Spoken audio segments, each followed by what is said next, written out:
On a picture-perfect summer evening in Trumbull, Connecticut, it's the 2015 New England Babe Ruth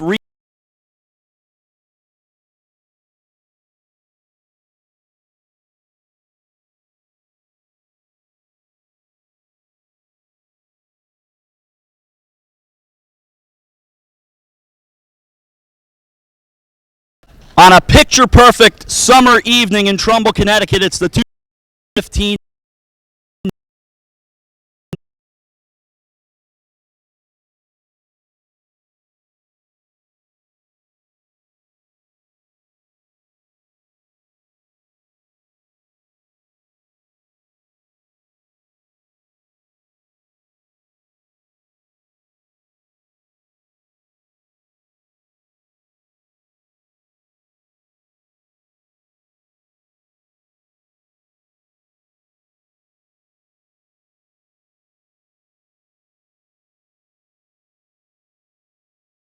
On a picture-perfect summer evening in Trumbull, Connecticut, it's the 2015 New England Babe Ruth Regional Championship on HANradio.com and streaming live along the Herpst Acorn Network. Tonight, Pittsfield, Massachusetts, representing Western Massachusetts, takes on the host team from Trumbull, Connecticut. Along with Chris Kalin, I'm Rob Adams, and Cato, let's get it started.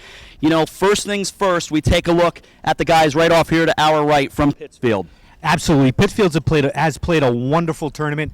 They've been absolutely dominant in every game they've been in, and it's the lineup from top to bottom that hits. And the one guy we've talked about it all throughout the tournament is Jack Cooney. He's been on base just about every single game. I would say roughly 3 times a game, Rob. Easy guess? Pretty much. He's been just Mr. Automatic both at the plate and in the field as well. On the other side for Trumbull, they've got to shut down the dynamic offense because Pittsfield scores runs, and that's a problem. You got to make sure you keep them off the base paths and certainly keep them away from home plate. Absolutely, and the one thing Trumbull's going to have to do is they're going to have to change speeds with their pitchers, and they're going to have to keep these hitters off balance because when Pittsfield locks in, they are a very dangerous team, and they can bury you very quickly as we saw last night. By the end of tonight, we're going to know who's going to make the trip down to Tennessee. The question is it Pittsfield or is it Trumbull? We'll find out. Starting lineups, first pitch, coming up right after this. It's the 2015 New England Regional Championship on HANradio.com and streaming live on the Herpst Acorn Network. Be there as some of the world's best women compete for the title at the Connecticut Open presented by United Technologies. And the boys are back for the Men's Legends event presented by PowerShares Series with John McEnroe, James Blake, and more. Experience a variety of food trucks, hands-on activities, live music, and so much more for the kids and family. It all adds up to one legendary week. August 21st through the 29th at the Connecticut Tennis Center in New Haven. Get your tickets at ctopen.org. You're listening to Herpst Acorn Radio. And you're back just in time for the ceremonial first pitch from the first selectman. Tim Herpst goes high and outside and somewhere toward Fairfield. But it counts all the same in the scorebook, Cato. Absolutely. And the thing is, it's just a ceremonial thing. You hope the guy gets, whoever is throwing it out, gets it remotely near home plate. That's all. And, for the catcher, if it's too far away, you have to, exhibit a little bit too much athleticism, let it go to the backstop. You have to adjust. You ready to go with some starting lineups? Absolutely. Let's dive into it. Cato's got him. For Trumbull, leading off and playing shortstop, Dustin Cicada. Cicada. I read it off the lineup card wrong. My apologies. You did. I did it the same way on the first night. All right, the third baseman is Andrew Loico. He's batting second. Batting third is the first baseman, Tyler Ezekias. Batting cleanup, the center fielder, Tony Sochi. In center field is Nolan Nemchek. Batting sixth is the pitcher for Trumbull, Michael D'Agostino. Batting seventh and doing the catching, Josh Colandona. I guess I got that right, Rob? Yes, you did. Batting eighth is number 17, Michael Garofalo, and he's playing right field. And rounding out the Trumbull lineup, playing second base, Samuel Montalvo. Well done. The defensive alignment for Pittsfield, starting off here, it was the home team in your scorecard. The left fielder is Noah Santos. The center fielder, Jack Cooney. And in right field is Anthony Whiteley. Third baseman is Ty Cowdrey. Isaiah Mestry, yesterday's winning pitcher, playing shortstop tonight. The second baseman is Drew DiMartino. The first baseman is Devin Walker. The battery for Pittsfield, the catcher Brett Murphy, and doing the pitching, Jake McNeese. As Pittsfield takes the field, of course, the funny thing is this is the second time in this tournament that Trumbull will play as the visiting team on what is really their home field. But the higher seed is Pittsfield as a result of pool play. Both teams come in with a record of 4-0. For Trumbull, they knocked off Plymouth, Massachusetts on opening night 10-7. The next day they knocked off New Milford 6-0. As we moved to Sunday, it was a 5-0 win against Nashua, New Hampshire, and then last night they shut down Augusta 6-0. The pitching has been good. It got a little hairy in that Plymouth, Massachusetts game. As for Pittsfield, they beat Augusta 9-0 in Game 1. In Game 2, they knocked off Cranston 7-1 from Rhode Island. On Sunday, they took care of Brattleboro 11-0. And finally, last night in the semis, they beat New Milford 6-1. And there it is right there, Rob. You can see the run allowed differential, which is what separated these two teams from the seeding. And just looking at the way Pittsfield's played, they haven't allowed more than a run in any single game. They have 2 shutouts. They have 3 shutouts so far. And honestly, I mean, what more needs to be said? The pitching for Pittsfield has been absolutely dominant. Trumbull picked it up after that first game against Plymouth, Mass, and they have been on a roll with their pitching. So this looks like it's going to be a pretty good matchup. And if you're asking me, I'm thinking we're going to put in some overtime again today. We will see. We'll find out exactly what we've got as it's almost time for the first pitch.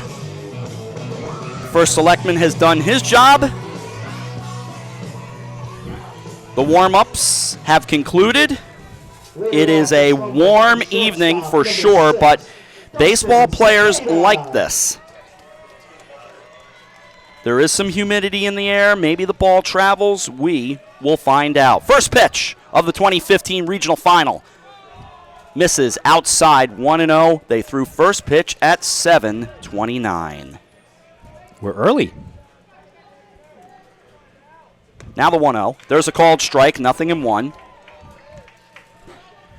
We saw McNeese pitch earlier in the tournament. He was outstanding. Takes no time to get right back on the mound and bring the 1-1 breaking ball ripped down the left field line into left field for a base hit. Ball dies out on the outfield grass as it's played out there by Noah Santos. So a good start for Trumbull, leadoff base hit. Absolutely. McNeese gets a little bit under that curveball, hangs it up, and Segura just waited for it and turned on it. That'll bring up Andrew Loico, the third baseman. He'll be followed by Tyler Zekias here in the top of the first inning. Andrew Loico sporting the playoff beard. Right-handed batter. And the first pitch from the lefty. Bounced through the left side and into left field for a base hit. 2 on and nobody out. The winner heads to Lawrenceburg, Tennessee, beginning on August 13th. A little seeing-eyed single from Loico, and Mestry playing a little bit towards second base, cheating for the double play, as most shortstops do, and Loico just turns on that and bounces it right through the open hole.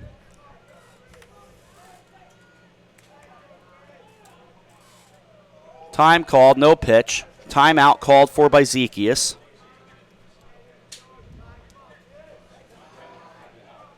A runner off first and second. Now the lefty brings it home. It's in the dirt, blocked by Murphy.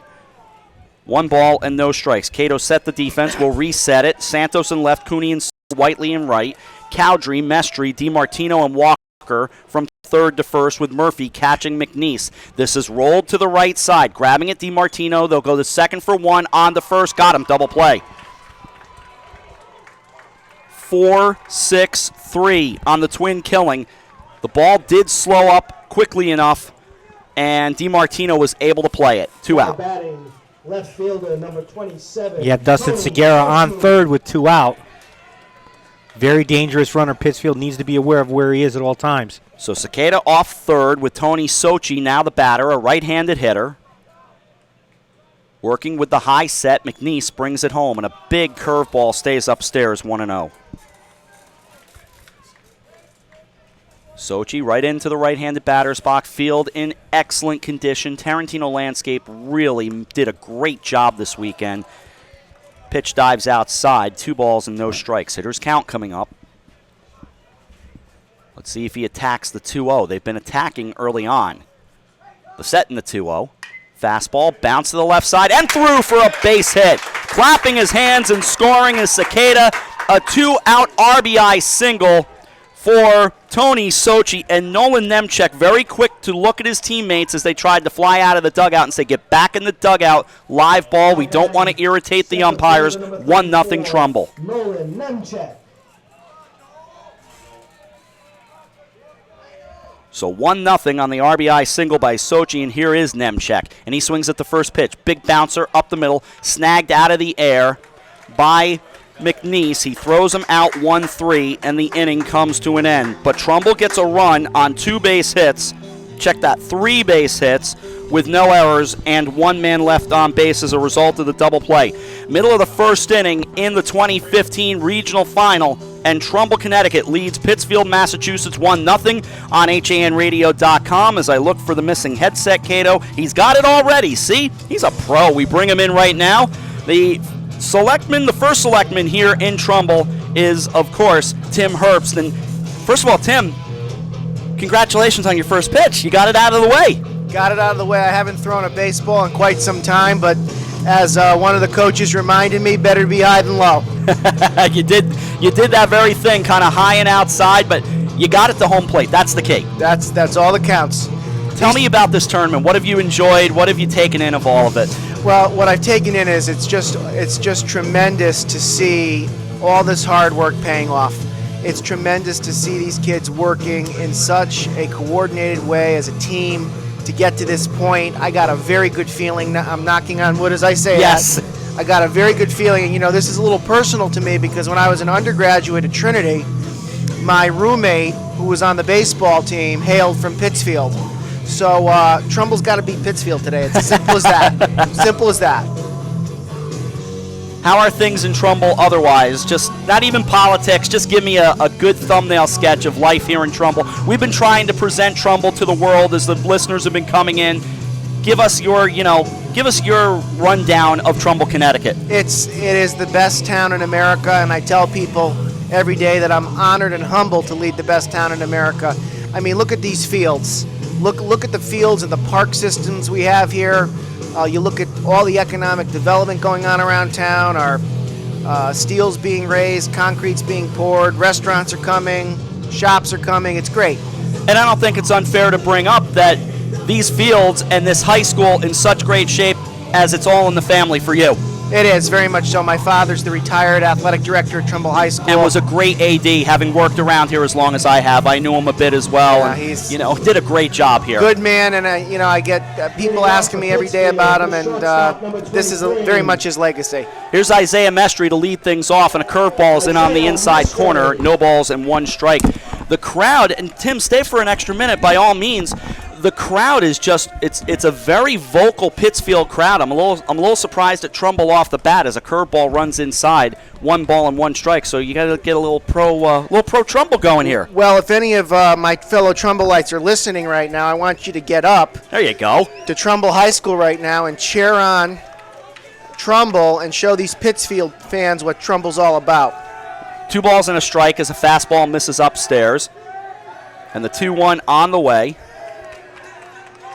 Runs downstairs, 3-1, with Mike D'Agostino on the hill, a right-hander facing a right-handed batter, Isaiah Mestry.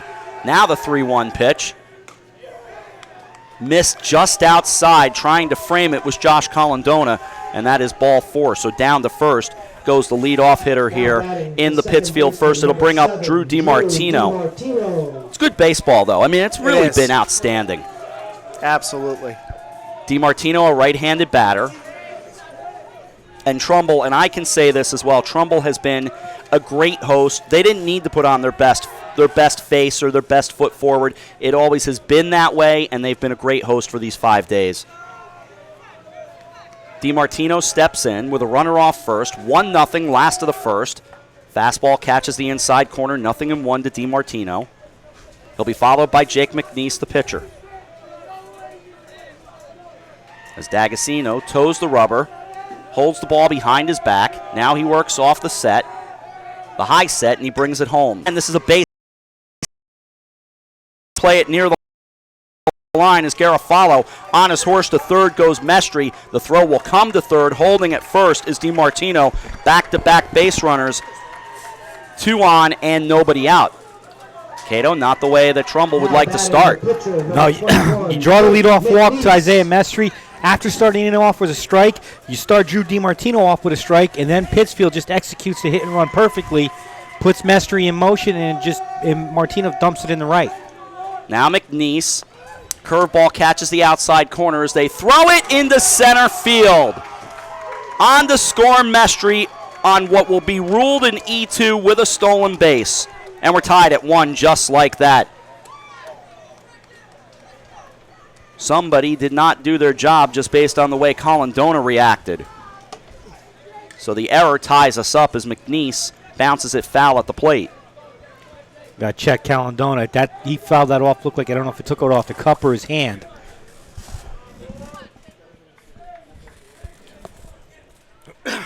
Looks like it was a little cup check there.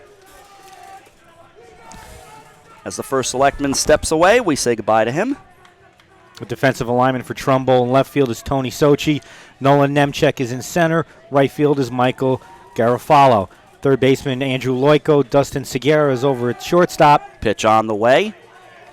Breaks inside, 1-2.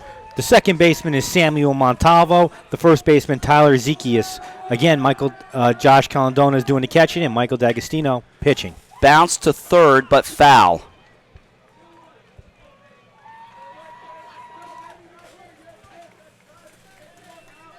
One ball, 2 strikes. So our thanks to Tim Herpst for stopping by. Always a good guest. 88 degrees as we threw first pitch, and I feel every degree of it. Bounced foul. Stays 1-2.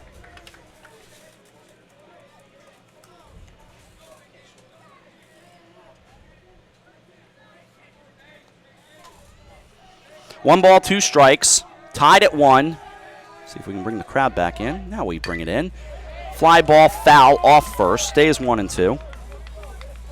D'Agostino continues to pound the strike zone here in this at bat with Please McNeese. return all foul balls to the field. Thank you. It's a battle of both pitchers right now. Now the 1-2. Fastball lifted to right. Starting in, now back Garofalo. He sets and throws. Tagging at second. Toward third goes DiMartino, and the throw got away. It was very close as the ball, DiMartino, all arrived at the same time with Loico at third, so it scooted back behind. It went to the fence, but no advance.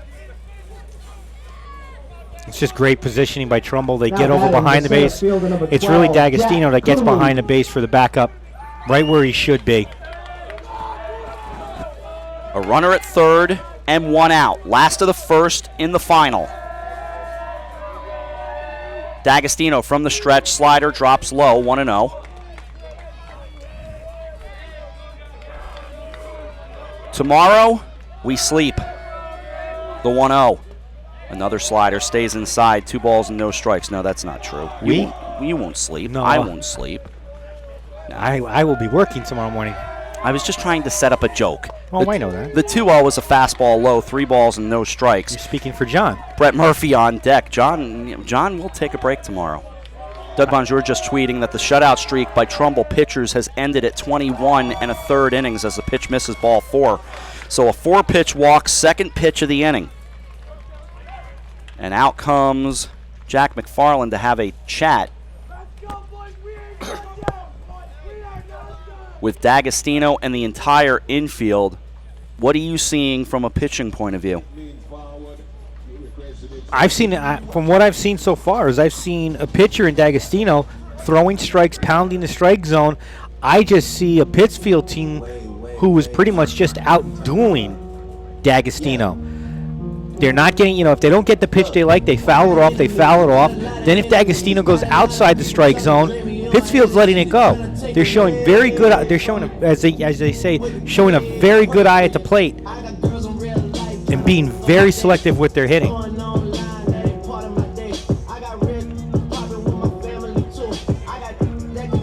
already drawn 2 walks in the inning, and Drew DiMartino has the only hit so far in 4 at-bats, in 4 at-bats for Pittsfield. Now batting the catcher number 28, Brett Murphy. Now Brett Murphy, the 5th batter in the inning. Runners at the corners. Runner goes off first. This is rolled to short. They'll give up the run and get the out as it's thrown across by Cicada, and Pittsfield will take a 2-1 lead. So Murphy grounds out 6-3 on the first pitch, scoring DiMartino to second Cooney. And Cooney, of course, has done it again. On base, on base, on base. Now Ty Cowdrey with 2 out in a 2-1 ball game. Slider dives away, 1-0.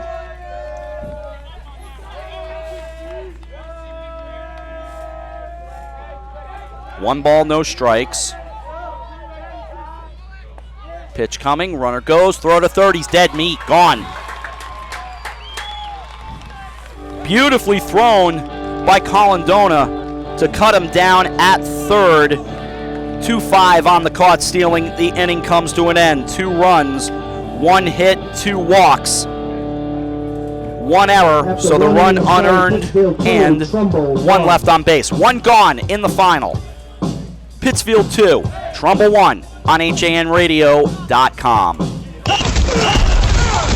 Breaks, sprains, injuries, and pain can now be quickly and expertly treated at Coastal Ortho Express in Norwalk. Why wait hours in the ER? Save a trip and save money going straight to an orthopedic specialist at Coastal Ortho Express Urgent Care, 203-845-2070. No appointment necessary. Coastal Ortho Express Urgent Care, open Monday through Saturday in the iPark building at 761 Main Avenue in Norwalk, or call 203-845-2070. Fast! It's easy to advertise on HANradio.com, reach 263,000 listeners each month with our sports programming and talk programming. Call Marianne Hersom at 203-417-5199. Now you can keep up with what's happening in Darien with the convenience of the Darien Times Online. Your choice. Print or digital subscription for just $45 a year. Or get the print and digital bundle for just $10 more, $55 a year. To subscribe to the Darien Times, go to hersomsecure.com/CIRC or call the circulation department at 203-894-3388. The Darien Times, now in print and online. Don't miss a single issue. Subscribe today. You're listening to Hersom Acorn Radio. On we go to inning number 2 with Chris Kalin. I'm Rob Adams as we settle in. Umpires for tonight, Pat McCone, Dennis White, and Rudy Costello. 2-1 Trumbull as we head to the second inning. Good veteran umpiring crew working this game. The pitcher number 3, Mike D'Agostino. Mike D'Agostino will lead things off.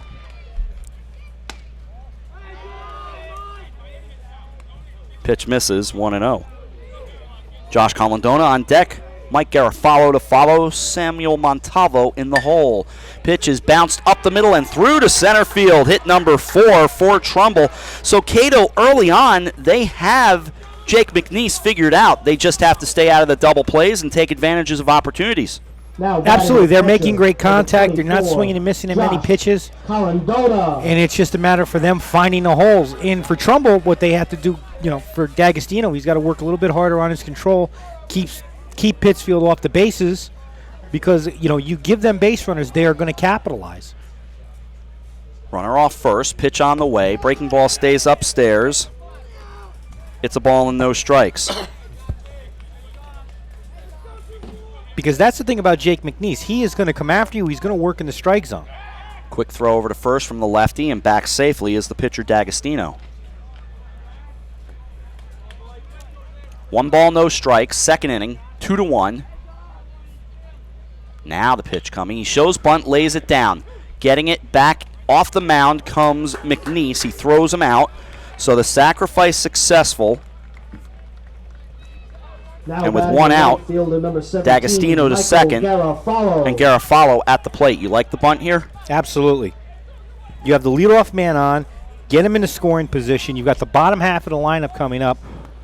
maybe you can make something happen. Maybe a wild pitch gets him to third, and all you need is a sacrifice fly. The lefty brings it home. It's low and inside. 1-0. All you need is a sacrifice fly to tie the game. 1 out now in a 2-1 ball game. Stays upstairs, breaking ball again. 2 balls and no strikes. One thing I forgot is just remembering how fun it is to keep score. I love keeping score. When it's easy, I do. The 2-0 stays inside and high, 3-0. This has been a challenging weekend in that regard to be able to look at the field, describe it, look back. I mean, it sounds like I'm complaining, and I'm not. It's a fun challenge, the 3-0. That's high, ball 4. So runners on first and second with 1 man out. Now batting second baseman number First 2, walk allowed Samuel by Montalvo. McNeese, and it'll bring up Samuel Montalvo, the second baseman.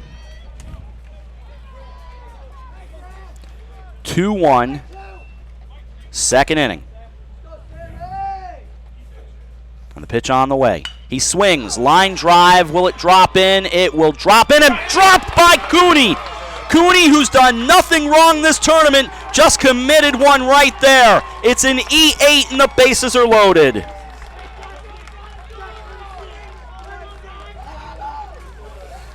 He ranged over into left center field, held the glove up. It kind of snow-coned and popped out like a loose ice cream cone as the ice cream dropped right onto the turf. Bases loaded, 1 gone. As that pitch was hit, it Now was batting tailing the away. leadoff, the shortstop What happened number was 6, Dustin Cicada. Montalvo got out a little in front of it, drives it out to center field, and it just develops this little tail as it starts to come down, and it just looks like it looked like Cooney misread it.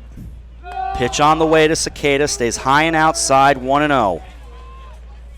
Cicada with a base hit in his first time up, scored a run. In at the corners, pitch on the way to Cicada, bounced and blocked by Murphy. 2 balls and no strikes. Interesting the approach by both teams. Pittsfield, to my eye, very businesslike. Trumbull, very loose, having a lot of fun. The 2-0 dives inside, 3-0. That was what I observed before the game. Neither one has the right or wrong approach. They're both right, I suppose is a better way to put it. The 3-0 on the inside corner. Pitch had a tail, 3-1. This was supposed to be a 6:30 game. They backed it up to 7:30 last night. Pittsfield a little nervous right now. They've got activity going in their bullpen. Pitch coming. It's ball 4, and it's a tie game. Second walk of the inning. Scoring, D'Agostino, and we're tied at 2.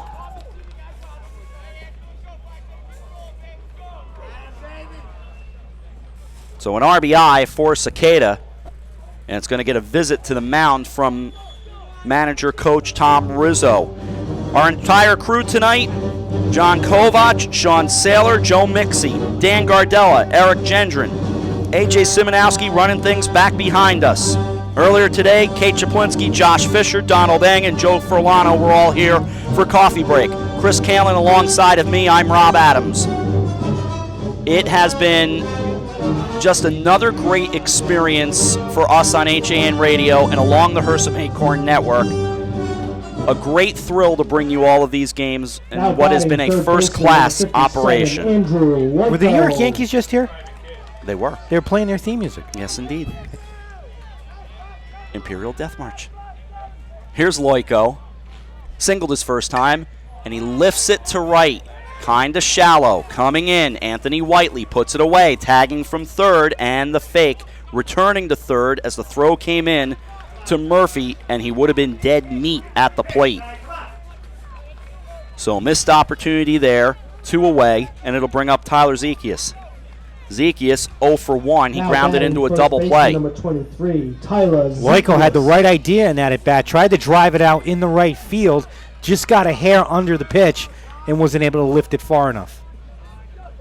Bases remain loaded, 2 out. Fastball outside, 1-0. Sochi on deck. The 1-0. Lifted to center, but not deep. In the tracks of Cooney, he grabs it, and the inning comes to an end. Trumbull is able to tie it on a run, an error, a couple of walks, a hit, and 3 left on base. They've stranded 4. Inning and a half gone in the 2015 New England Regional Final in the 13 to 15-year-old division. We're tied at 2. Trumbull and Pittsfield on HANradio.com and streaming live on the Herpst Acorn Network. It's grilling season, and Walter Stewart's Market is your local destination for the finest grill-ready certified Angus beef strip steaks, skirt steaks, 100% grass-fed ribeyes, all-natural pork ribs, Arthur Ave-style kebabs, fresh-cut veggies, delicious grab-and-go salads, chilled rosé wine, and ice-cold craft brews right next door. Walter Stewart's, your fresh local market. 229 Elm Street, New Canaan, and shop online for groceries and wine delivered to your door at stewartsmarket.com. Each year, the FCAC hosts over 100 combined championship or tournament games for all sports, supporting nearly 4,000 high school athletes across 19 high schools. The FCAC is also an active member of the Fairfield County community, sponsoring clinics, awards, and development programs. The FCAC is currently looking for major sponsors as well as individual donors to help defray the ever-increasing costs of all tournaments. Any business or individual interested in supporting the FCAC may contact John Kutzo at fcac@optonline.net or call 203-803-0575. Herpst Acorn and HANradio.com. Back in Trumbull, from the booth with Chris Kalen, I'm Rob Adams. 2-2 our score. Last of the second, Ty Cowdrey, Noah Santos, and Brandon Peasley for Pittsfield, Massachusetts, the Western Massachusetts champions. Cowdrey, right-handed hitter, was at the plate as he fouls the first pitch off out of play to our right, 0-1. When Cowdrey was at the plate when Cooney was gunned down at third. And the pitch down the left field line, just inside the bag. It's a base hit. Rounding first, he'll hold on there as Sochi quickly fires back in. A leadoff hit. They've had the leadoff man on twice now. It'll bring up Santos. After you bounce back, you tie the game from Trumbull. That's not how you want to start the inning. You really needed to answer right away and shut down Pittsfield in the bottom half of the second inning, and it's just not. It doesn't look like Pittsfield's going to have any of it. In on the grass at third is Loico. Showing bunt, he does bunt, and bunts foul as it's picked up by Colindona. 0-1. Colindona almost overran that ball. Bounced it looked like it had a little backspin, and it came right back toward the umpire.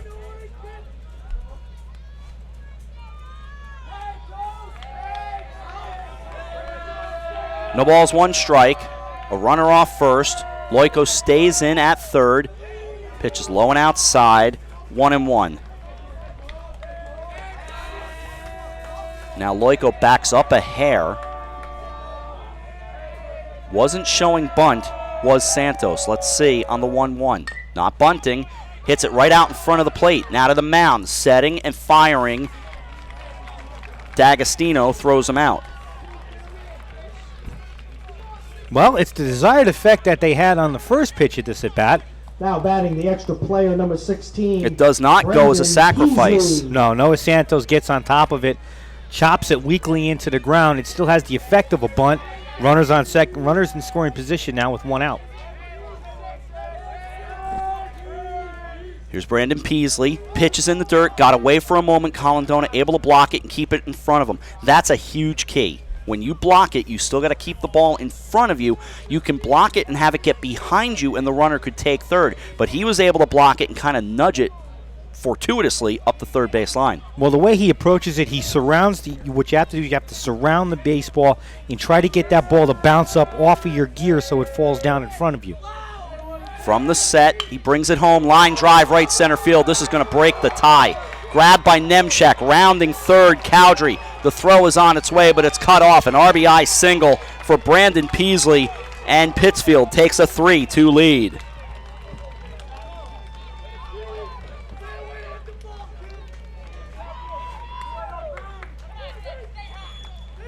And Pittsfield does what it does best, answers right away.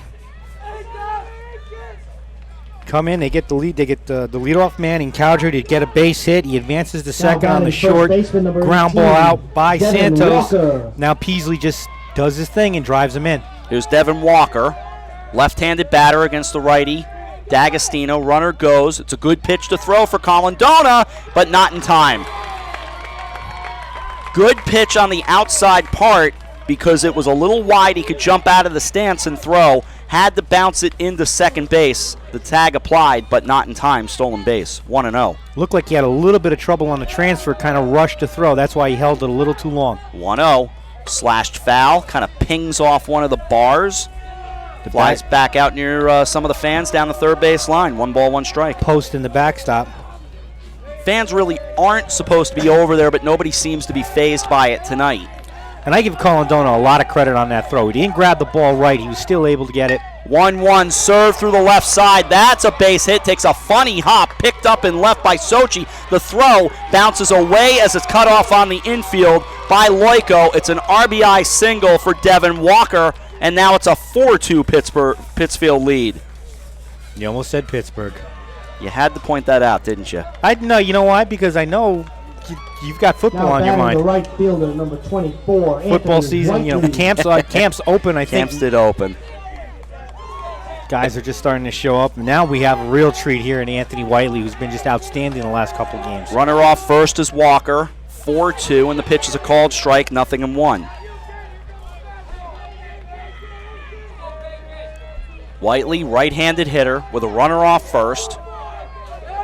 The high set, and he brings it home. Runs inside. Runner goes down to second. Not in time. Stolen base for Walker. Ball and a strike.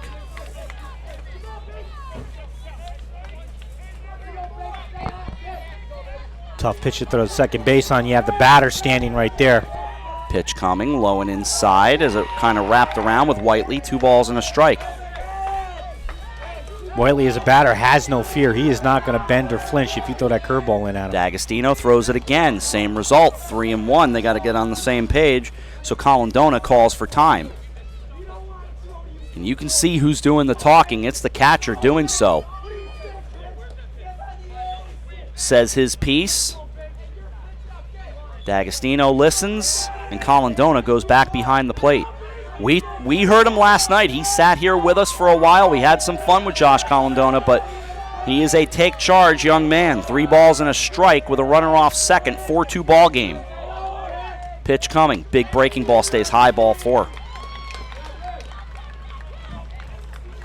Walk number 2 by D'Agostino. Shortstop number 23. And honestly, I could say Trumbull is in a lot of trouble right here. You got Isaiah Mestre coming up. You have 2 runners on base, 1 out. You need a ground ball. You need somehow to find an out. There's 1 away. Now runners off first and second. Mestre swings and lifts it high and foul and out of play, first base side. 0-1. He walked and scored his first time up.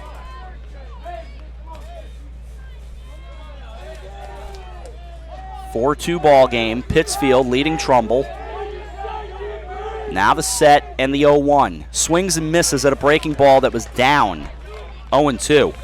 Lots of sports news today, including the big news about Tom Brady's suspension being upheld. There's talk that it will go to the courts. I don't expect to see him suiting up to play the Pittsburgh Steelers on opening night, though. Setting up outside Colindona, fastball out there. Good waste pitch, 1-2. Couple of trades as well, Cato. So some busy stuff in MLB. It was a good day in sports. The 1-2. Slider is a high fly ball. Right field line trying to grab it was Zekias. Couldn't do it. Seeing eye, they move up 90. It's a base hit that just found enough of fair territory. Didn't even kick up chalk. It didn't need to. No, it's about 1.5 feet inside the line. That ball was just beautifully placed by Mestre. Gets it out there just far enough so the first baseman can get it, and it's far enough away from right field. It's just far enough away from right field so Garofalo can't get to it. Pitch misses low and away to DiMartino. 1-0. 4th hit of the inning.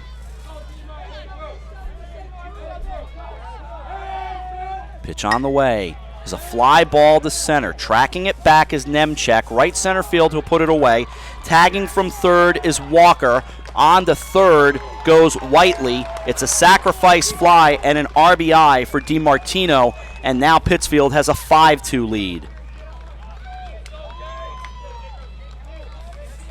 That is the second out of the inning. If you're Trumbull, that's not exactly the out you were looking for. You were hoping to get something on the ground, turn to double play, and get out. McNeese. 3 in the inning. It'll bring up Jake McNeese. He flied to right his first time. Runner goes off first. Throw down to second. However, it'll be snagged by D'Agostino. No move from third. We saw that work to perfection last night as the ball was cut off out in front of second base, and the return throw home got the runner at the plate. Pitch is short hop by Colindona. 1-1. Yep. A 5-2 ball game, last of the second. The winner goes to Tennessee. Curveball rolled to third. Grabbed there by Loico. It is a foul ball because it hit off McNeese, who's going to walk it off for a minute.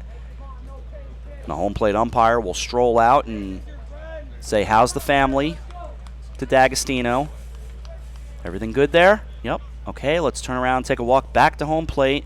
Slow walk between the mound and the plate. He's probably going to clean home plate. Watch him reach for the brush. Here we go. Yep. Brushes out. He is eyeing McNeese the whole way. Yep, let's scoop and clean, and there we go. A glance toward McNeese, doesn't say a word, and now we're good to go. The ballet that is baseball. The 1-2 with 2 out. Fastball low. 2-2. And you say baseball isn't a gentleman's sport. I think it is. The 2-2. Curveball pulled through the left side, a base hit. 1 run will score. Rounding third is the second run. Mestry comes on and touches the plate. A 2 RBI single for Jake McNeese. 7-2 Pittsfield.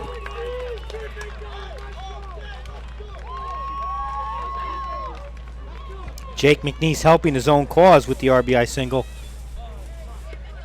Now Trumbull finds themselves in a precarious position where they need an out right now. They need to get an out because if they don't, it's going to get we're already on the verge of ugly. Center fielder number 12, Jack. But this Cooney. game can get away from them in just another swing of the bat. And the last thing you want to see is mercy in the championship. Absolutely. You're right. There's nothing. Pitch on the way. Runner goes. Colindona comes up throwing. Plenty of time. The tag got him.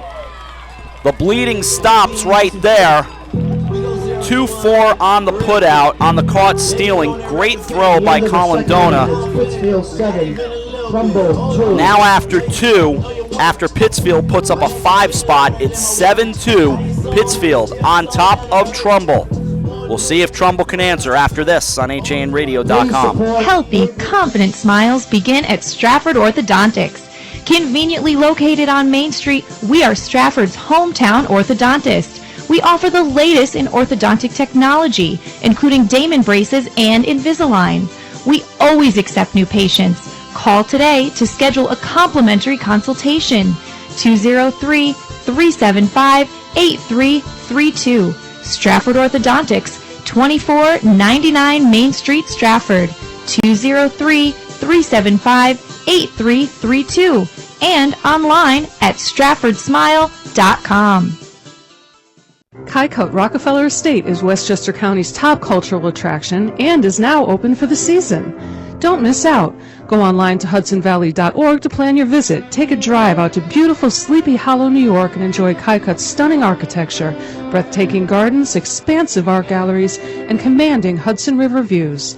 From world-class art by Picasso and Warhol to expertly tended gardens, there's something for everyone. Kycote Rockefeller Estate, a National Trust for Historic Preservation landmark. It's lots of characters, specializing in children's birthday parties with your child's favorite characters. When you want to party hardy, when you need to celebrate, call us, we won't be late.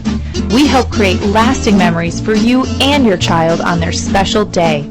Call us at 203-590-1791 or visit our website at lotsofcharacters.org for more information and to see our party packages. Lots of Characters, 203-590-1791 or online at lotsofcharacters.org. Hersom Acorn and HANradio.com. On we go now to inning number 3. Tony Sochi will lead things off. He'll be followed by Nolan Nemchek and Mike D'Agostino. And the pitch on the way, and he swings, lines it to right. It's going to go over the head of Whiteley and right. On his horse, heading toward third is Sochi. He rounds second. The throw will be cut off. It's a leadoff triple for Tony Sochi. Trumbull back in business, but they're still chasing 5. Nobody out. It'll bring up Nolan Nemchek. It's a good way to start the inning.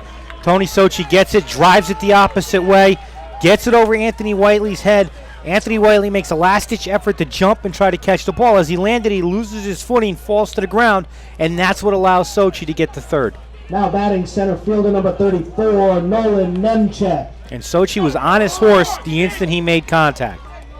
One of the best hit balls of the tournament. Nemchek is 0 for 1. He swings, pulls it to the left side. Nice snag, throws across, high throw. Little combination of collision at first, but back safely as they throw across. Safe at third is Sochi. Out at first on the 5-3 putout from Cowdrey. Over to Walker is Nemchek, 1 away. Absolutely. Cowdrey makes a high throw, forces first baseman Devin Walker to go up in the air to get it. He actually leaves his feet, lands on the base, but lands in the middle, which is what really causes Nemchek to crash into him. Now Mike D'Agostino, the old axiom, he can help himself right here. Plenty of room in the power alleys. Pitch on the way, and he swings and lifts it to the power alley. Back goes Cooney to grab it in left center field. A nice catch by the center fielder. Tagging and scoring is Sochi, and it's a 7-3 ball game. 2 away, though, on the sacrifice fly. But a good grab by Cooney in left center field. They're going to appeal the tag up at third. Here is the appeal. Everyone's nodding. That means it's all good. Home plate umpire makes the call, acknowledges the tag up. Colindona sacrificed his first time. Right-handed hitter. And the first pitch on the way from McNeese stays outside, 1-0. Garofalo is on deck, so now 7-3. And despite the 1 run, not a lot of pitches thrown. The 1-0 is sliced foul off first. And the first time I've really been able, as it falls out of play, the first time I've really been able to gather what kind of crowd we have here tonight, and it is an impressive crowd. Great job by folks to turn out tonight. Bleachers are full. People all down the first base line, some on the third base line, and a few sneaking along the outfield fence. And here we've got a ball and a strike with 2 out. Not to say there isn't a Trumbull crowd, but the Pittsfield crowd has been very vocal. Slider on the outside corner, 1 and 2. You can hear them right now.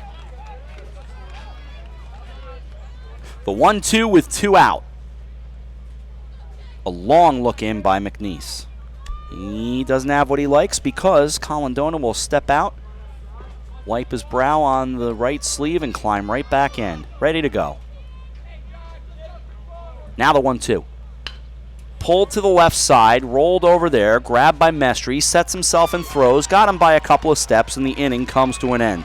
Trumbull's able to respond and cut the deficit to 4. A run on a hit and then a manufactured run at that. No errors and nobody left on base. 2.5 in the books in the final, and it's 7-3 now. Pittsfield leading Trumbull on HANradio.com.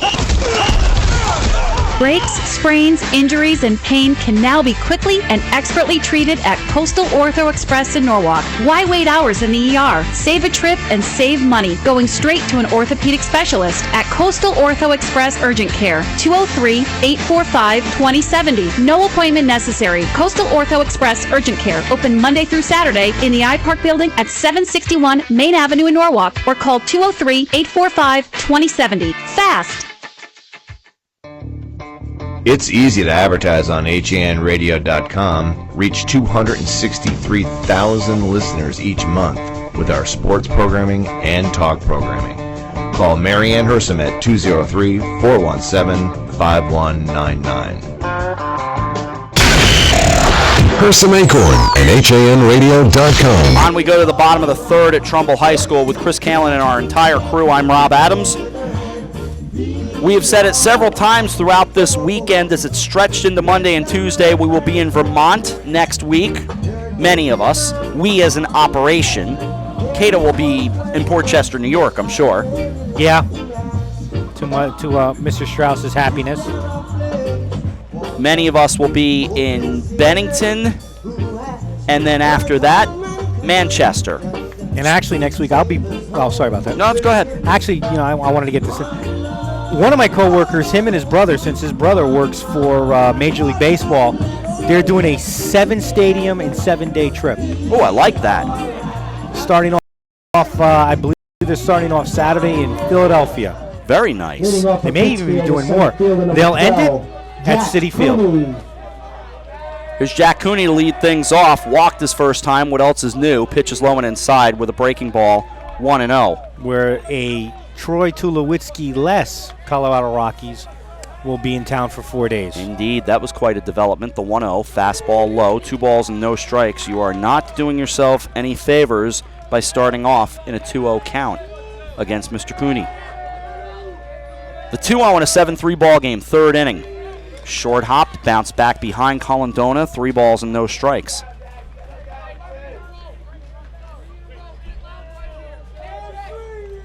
Don't let the 3-0 count fool you. If you throw it in Cooney's wheelhouse, he's going to go after it. We'll see if he's got the green light. Stays outside. Doesn't matter. Ball 4. Walks will kill you every time. That is walk number 3. 3 innings in a row and the leadoff runner on. It's really impressive, the eye that Cooney has at the plate. Murphy is 0 for 1. He really is selective. He will foul off until he gets something he can hit. He doesn't give in. He's not going to chase the outside pitch. If he thinks it's close, he'll go after it and he'll just knock it away. The high set by D'Agostino and the quick throw over. That's one of the better moves I've seen from him so far. 7-3 Pittsfield. Bottom of the third inning.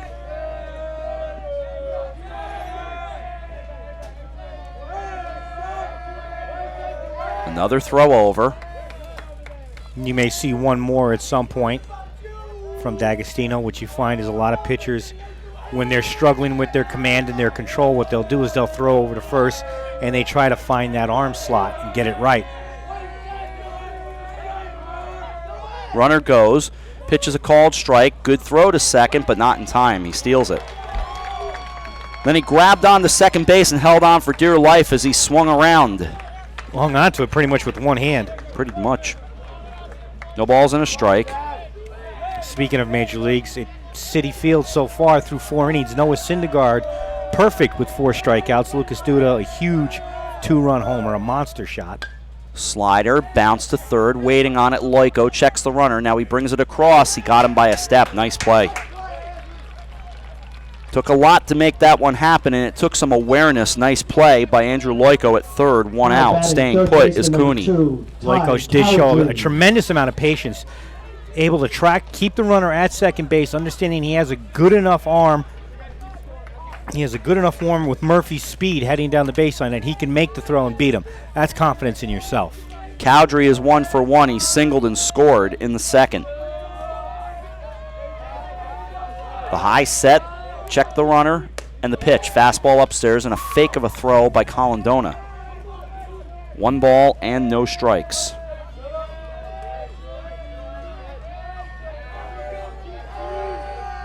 sticky night here in Trumbull. And the 1-0. Slider dives on the outside corner. Nice pitch. 1 ball, 1 strike. The Yankees are in Texas in the top of the first inning with a runner on and 1 out. The set by D'Agostino and the 1-1 with a man out. Now the throw to second. That was a cursory throw just to remind that the throw would be coming because he had to throw it to Montalvo, who was well off the bag. That's just a reminder, I will throw it to you. I will pick you off if you go too far. It's all a mental game, and that's where he's trying to get in his head. The 1-1. Big curveball stays a little high and inside. The lollipop makes it 2 balls and a strike. D'Agostino continues to struggle with that breaking ball. He really needs to get it into the strike zone to establish he can do it and then make you chase. The set and the 2-1. Fastball lifted foul to our right, 2-2. Please return all foul balls to the field. Thank you. Again, to state the obvious, this is that kind of run that has to be stopped if you have any hope of keeping this game close. Absolutely. You really do need to leave Cooney out there at second. 2-2 with 1 out. Fastball popped up. Back behind the plate it goes, and behind us, and it stays 2-2. Cowdrey is really making D'Agostino work in this at bat. Noah Santos is on deck. He's 0 for 1. 2-2 pitch with 1 out. Here it comes. Short hop, Colindona, no advance to throw to second. Back safely. And Cooney stays right there. Again, Colindona just trying to say, hey, we're not afraid to throw. The question is, when do you get silly with it and throw it away? You hope you don't. The payoff with 1 out. Outside corner, got him.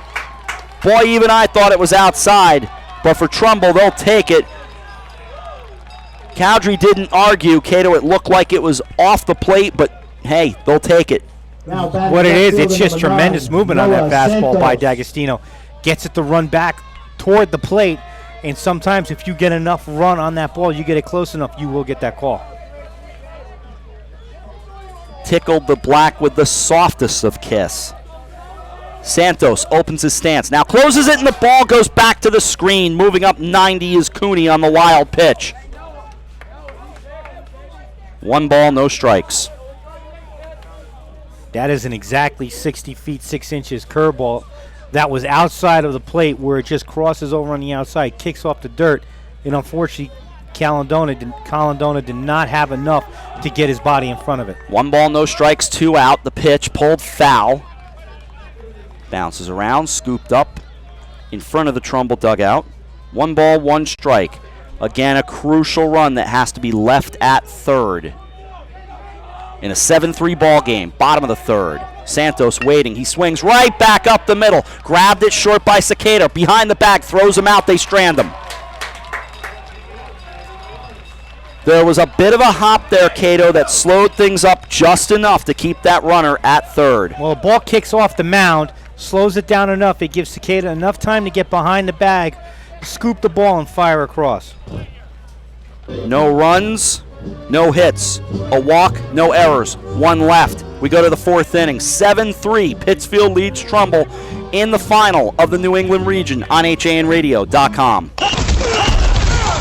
Breaks, sprains, injuries, and pain can now be quickly and expertly treated at Coastal Ortho Express in Norwalk. Why wait hours in the ER? Save a trip and save money going straight to an orthopedic specialist at Coastal Ortho Express Urgent Care, 203-845-2070. No appointment necessary. Coastal Ortho Express Urgent Care, open Monday through Saturday in the iPark building at 761 Main Avenue in Norwalk, or call 203-845-2070. Fast! A variety of food trucks, hands-on activities, live music, a different theme every night, plus top women's tennis. It's the 2015 Connecticut Open presented by United Technologies. Be there as some of the Power Share Series. It all adds up to one legendary week, August 21st through the 29th at the Connecticut Tennis Center in New Haven. Get your tickets at ctopen.org. Hersom Acorn and HANradio.com. On we go to inning number 4 with Chris Kale, and I'm Rob Adams. We go to the 4th.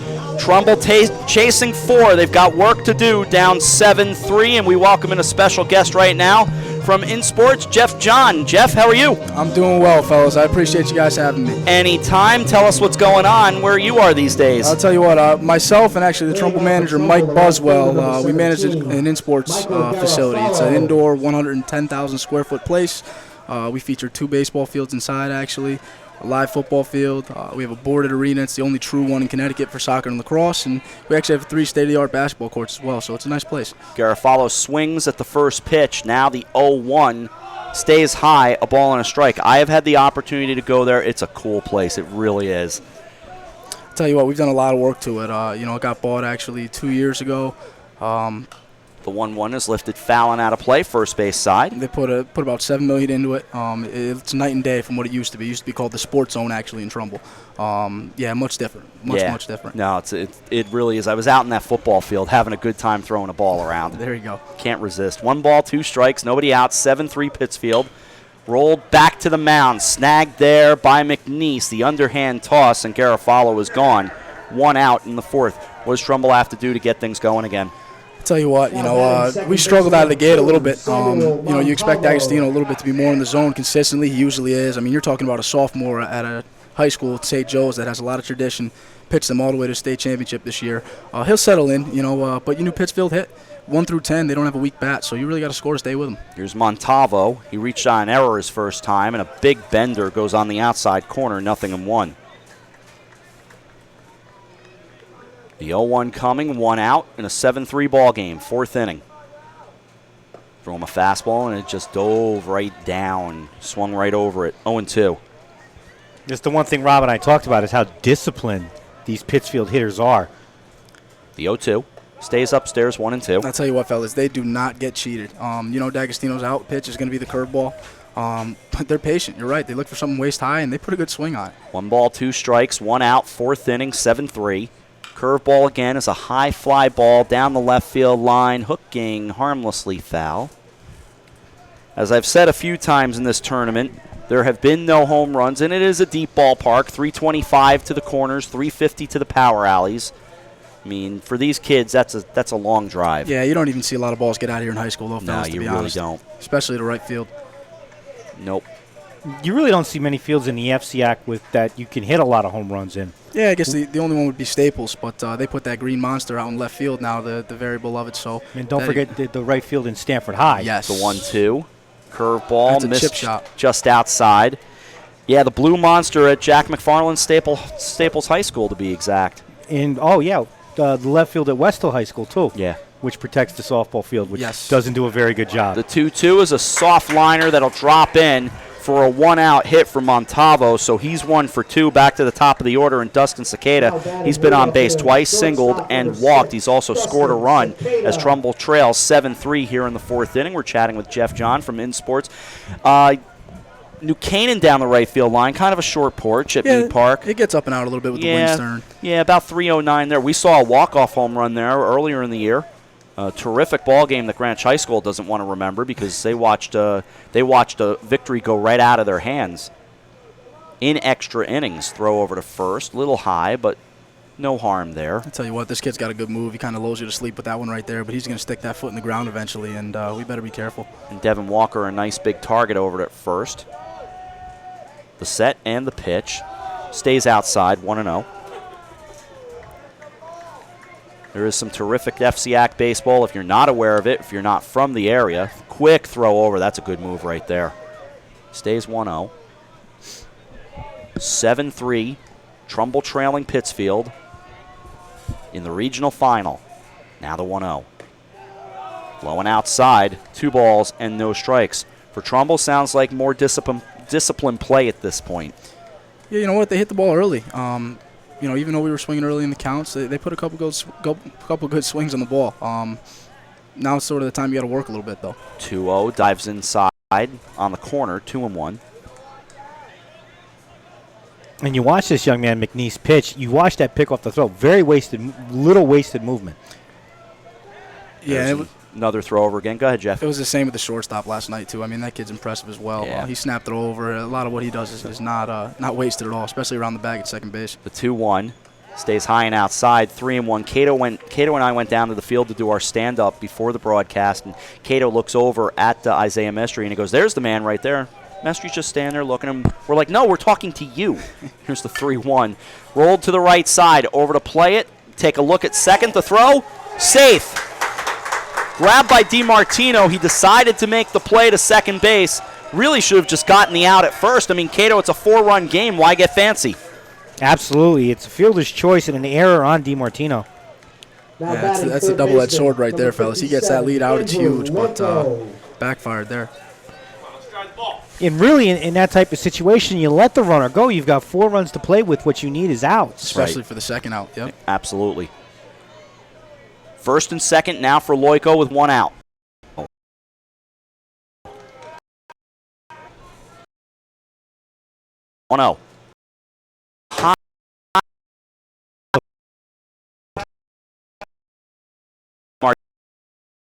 Martino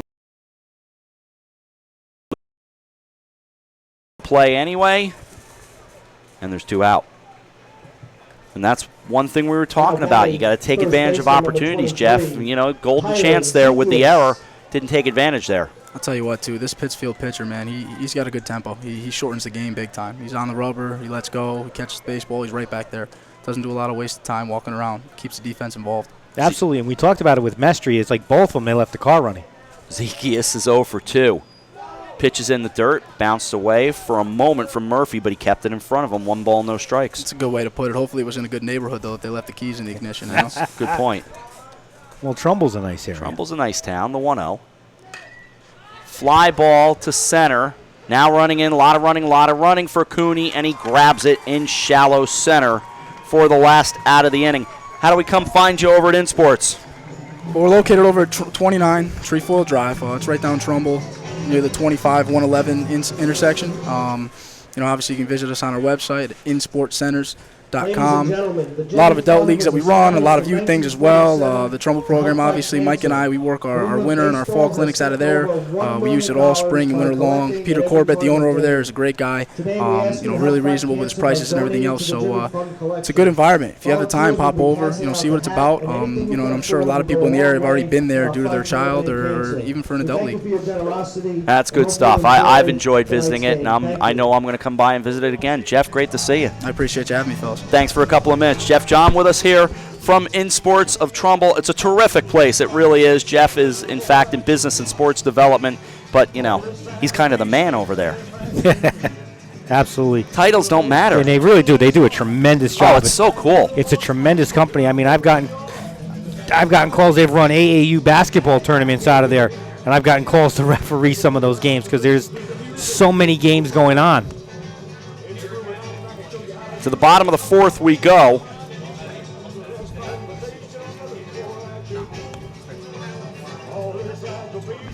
.60 pitches through 3 for D'Agostino. 53 through 4 for McNeese. Difference on the scoreboard, it's 7-3. Yes. But and you look at it, Pittsfield Mass has only left 1 runner on base the whole game. Trumbull's left 6. If you can get half of those runs in, it's a 1-run game.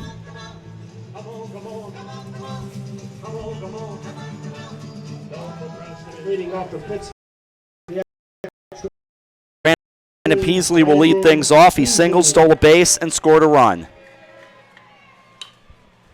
And the first pitch is a fly ball off first, foul ground, waiting for it to put it away. Out.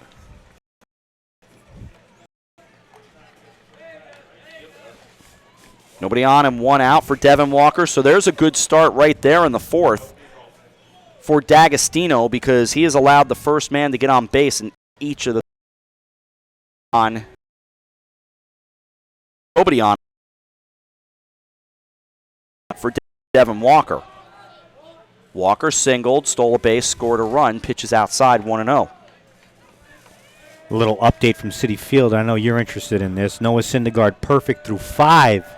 I'm always interested in such things. The 1-0 is low and inside, 2 balls and no strikes. 6 Ks in 5 innings. The problem is he's thrown 71 pitches. And the real big question is how short of a leash Called strike. will the Mets coaching staff have with him? 2-1. Yeah, I know. Jinx, blah, blah, blah. 23 perfect games in Major League history, the 2-1. Called strike at the knees with a fastball, 2-2. Oh, yeah. I'm sure me bringing it up in Trumbull, Connecticut, covering another game is really putting the hex on it. It's not like we're sitting in Citi Field calling the game. 2 balls, 2 strikes, 1 out. Fastball on the inside corner, and Walker is down looking. Great movement at the knee with that fastball. Strikeout number 2 for D'Agostino. It'll bring up Anthony Whiteley, who walked and scored his first time. That's how you beat Pittsfield. You've got to get your fastball with tail movement and breaking laterally. It can't go up and can't be just up and down. Whiteley, right-handed hitter, takes it low and outside, 1-0. By the definition, there have been 21 perfect games in the modern era, going from Cy Young to Felix Hernandez, but there were 2 in the 19th century. Lifted foul and out of play, 1 ball, 1 strike. Lee Richmond and John Montgomery Ward both threw perfect games. Richmond in 1880, as well as Ward for Providence in 1880. Richmond did his for Worcester. Pitches on the inside corner, 1 ball and 2 strikes. He beat the Cleveland Blues, did Lee Richmond, while Ward and the Providence Grays beat the Buffalo Bisons 5-0. Pitch misses 2-2. Then Cy Young for the Red Sox. At that point, the Boston Americans, or the Pilgrims, did it against the Philadelphia A's in 1904. The 2-2 with 2 out. Lifted foul and out of play. First base side will do it again at 2-2. Addie Jost and Charlie Robertson in 1922, before we went 34 years before we had another one. You might know it, the 2-2. Low and outside, 3 balls and 2 strikes. That's the one that happened on October 8th, 1956, on 97 pitches to a national audience. Broadcaster on TV was a young kid named Scully on NBC. The 3-2. Bounced foul. We'll do it again. On radio was Bob Wolf on the Mutual Network, as the Yankees beat the Dodgers 2-0 in front of 64,000 at Yankee Stadium. It was Game 5 of the World Series. Don Larson, the payoff pitch. Rolled to short, waiting on it. Cicada, and it took a bad hop and hit him. Safe at first is Whiteley, another guy that just keeps knowing how to get on base. Vicious hop and a runner at first with 2 out.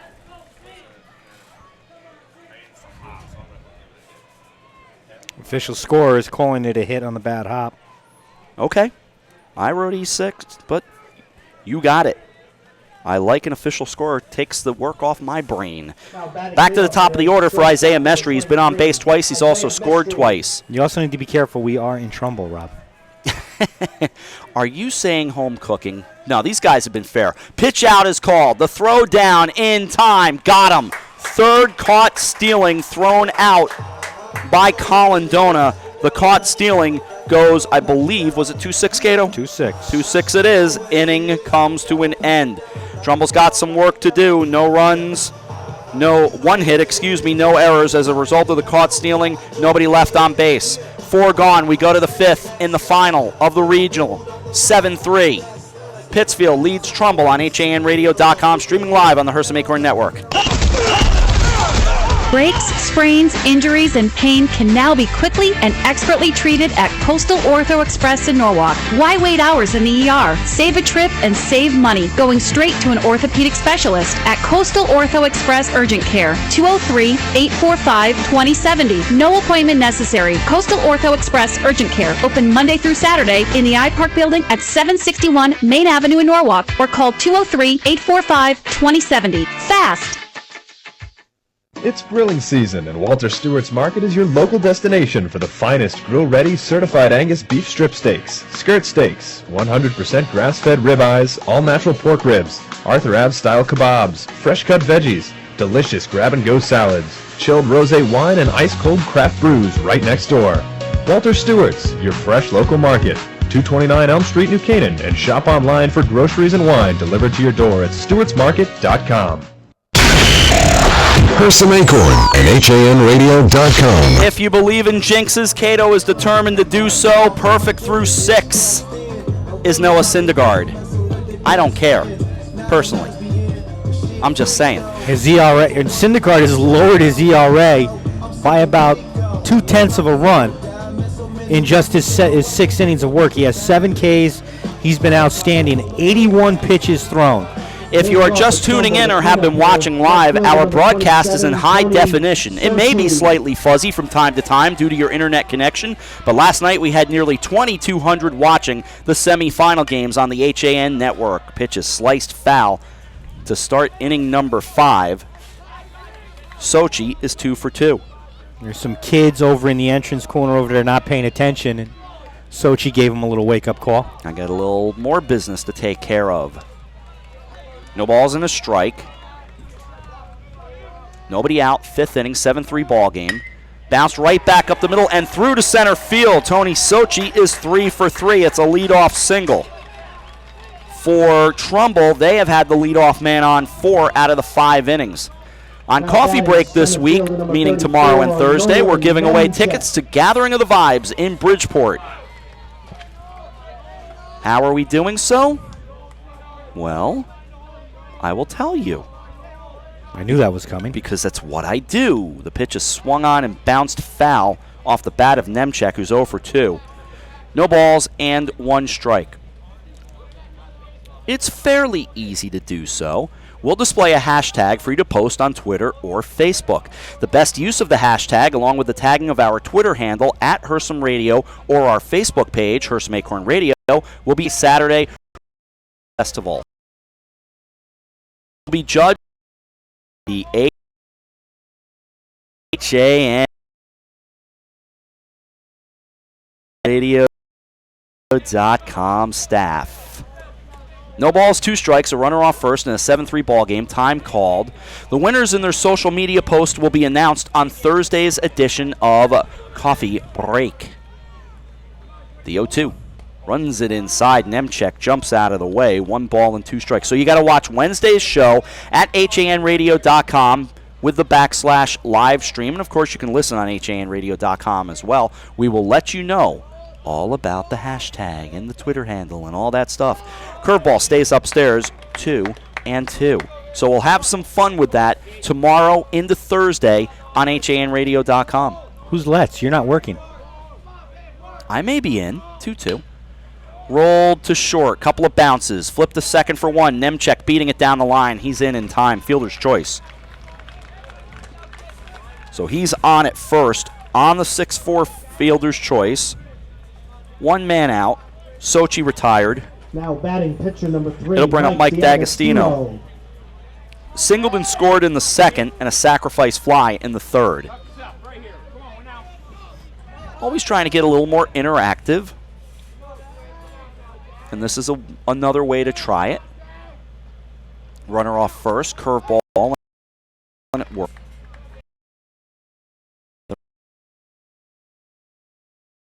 Vibes going on for several years now.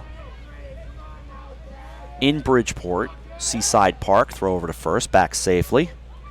Winners must be able to pick up the tickets on Thursday afternoon or Friday morning at our Shelton offices at 1000 Bridgeport Avenue up on the 2nd floor. Tickets not picked up by noon on Friday will be given to somebody else as the pitch misses 1-1. You must be 18 years old, yada yada, all that good stuff. Members of the HAN Radio family and those who are looking out at a blue moon, not eligible. The 1-1 misses upstairs. 2 balls and a strike. The truth is, for full details, go to any of our HANradio.com websites, including HAN Radio. So go to any of our Hersom Acorn websites, and you can read the story and get involved. The pitch is low and inside. 3-1, so you're not eligible. I'm not eligible. I was going to try anyway. AJ Simonowski is not eligible. Yeah, he's not happy about that. The 3-1 He swings and sends a fly ball high down the right field line into foul ground, and the catch made by Whiteley. Tagging Nemchek, goes to second. Tag not in time. Mestry pleading his case.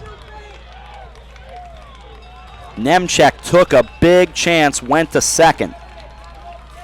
And there's 2 out. So that will be kind of fun. Gathering of the vibes. Coming up in Bridgeport.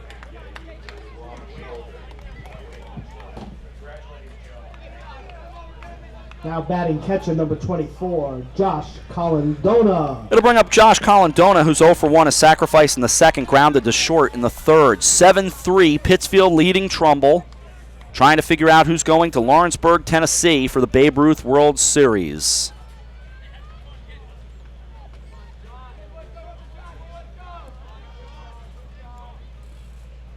And the pitch coming. In the dirt, blocked by Murphy, 1-0. Not performing this year, Cato and the Catos. What? You're not performing. I wasn't planning on it. The 1-0 is a fly ball to right center field, staying up, staying high, and caught by Whiteley in right center field, and the inning comes to an end. No runs, a hit. No errors, 1 left. 7 left on base by Trumbull. We go now to the bottom of the 5th inning at Trumbull High School in the regional final. And Pittsfield, Massachusetts leads Trumbull, Connecticut as we head into the last of the 5th inning on HANradio.com.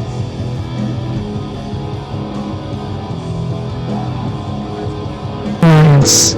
We are an industry leader in coordinating transportation for large events such as corporate road shows, conferences, and special events. Our team of experts understands the dynamics and logistics of high-pressure situations and complex arrangements, all within a rapidly changing environment. Since 1999, we have added charter jets, event management, and personal protection to our range of services. Mention this ad for $25 off your next round-trip reservation. Alliance and you. Together, we can achieve the extraordinary. 855-546-6996 or alliancelimo.com.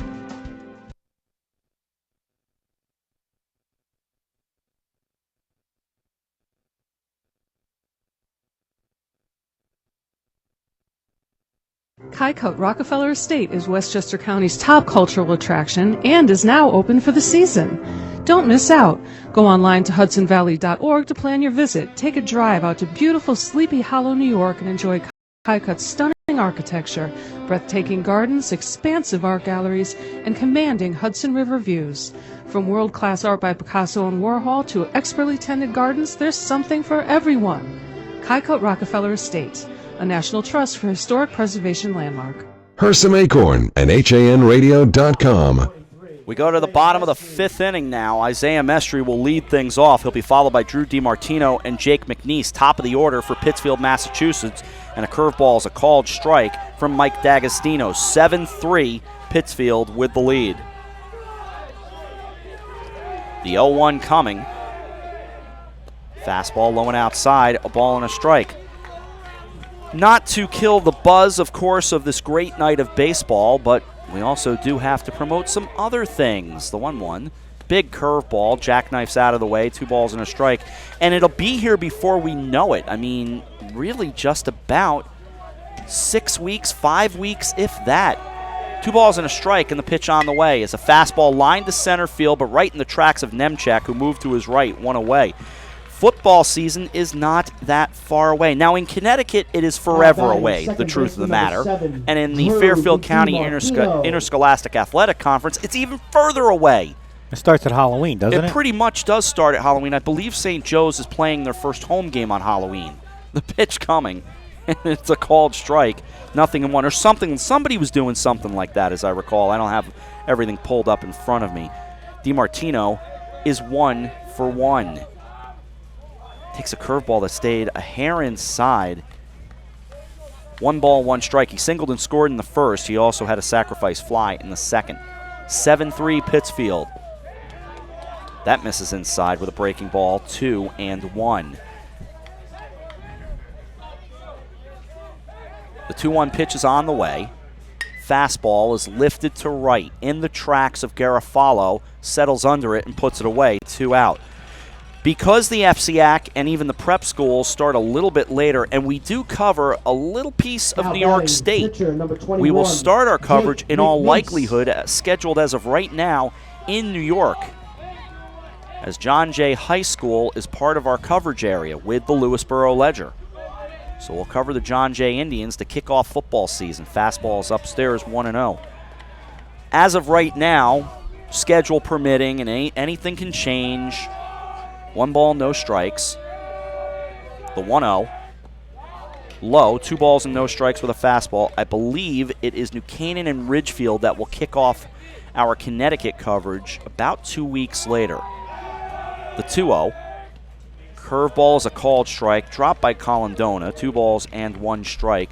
So with all that said, and I'm pretty sure Cato will be around for a chunk of those broadcasts. Chris are away as well, if they can stand each other. The 2-1 is pulled down the line, grab it third by Loico, straightens up, throws, got him!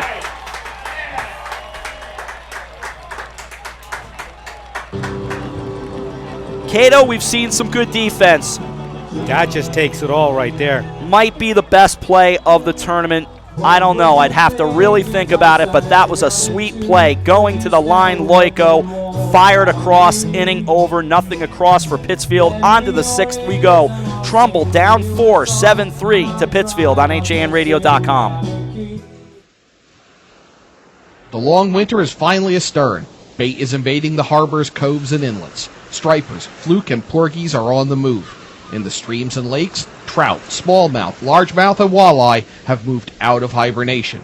At the dock shop, it's all systems go. And now in 2 locations, 51 Tokenique Road, Darien, and their newest location at 609 Riverside Avenue in Westport. Bait, tackle, apparel, and of course, all the marine and nautical accessories that they're known for are ready for you at the dock shop. Boater, beach bum, fisherman, or simply love the New England coast, this is a unique place to shop. The Dock Shop, 51 Tokenique Road, Darien, 609 Riverside Avenue, Westport. Visit us at dockshop.com. It's grilling season, and Walter Stewart's Market is your local destination for the finest grill-ready certified Angus beef strip steaks, skirt steaks, 100% grass-fed ribeyes, all-natural pork ribs, Arthur Ave-style kebabs, fresh-cut veggies, delicious grab-and-go salads, chilled rosé wine, and ice-cold craft brews right next door. Walter Stewart's, your fresh local market. 229 Elm Street, New Canaan, and shop online for groceries and wine delivered to your door at stewartsmarket.com. Hersom Acorn and HANradio.com. Our buddy Jake Zimmer, who was here to start the tournament with me back on Friday along with Dan Gardella, well, he was happy to remind us that there is such a thing in his mind as a jinx. Perfect game at Citi Field is gone. I don't buy in. I just can't. I can't believe, and I know you said that before, I can't believe that you and I sitting here, 50 miles from Citi Field can have any impact on what Mr. Syndergaard is, Mr. DeGrom is doing back in New York. That's Noah Syndergaard. He has actually got himself into a little bit of trouble. He's got 1st and 3rd and no outs. And the first pitch of the inning is outside to Garofalo, 1-0. But Jake and I also watched a potential perfect game. Pitch is upstairs, 2 balls and no strikes. I love the guys that make it all about them on Twitter. Just, leave that right there. Yeah, just leave the screen over there. Let it go. The 1-0. And I don't mean Jake, by the way. I mean somebody else. 2 ball, 3 ball. Did he go to 3 balls and no strikes? I thought he did. 3-0. Yes, he did. There we go. 3 balls and no strikes. Here it comes. A room service strike at the belt, 3-1.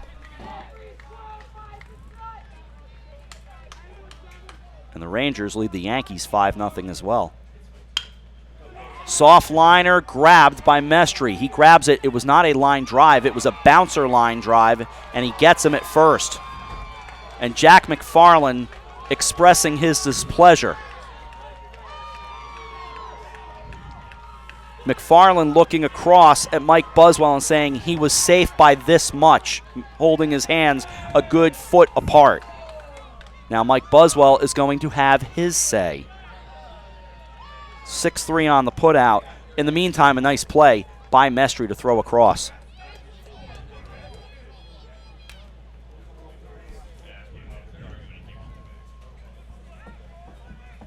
So they will get together. Well, what they're going to do is they're going to ask the first base umpire. He wants to appeal to home plate and ask what he saw. Yep.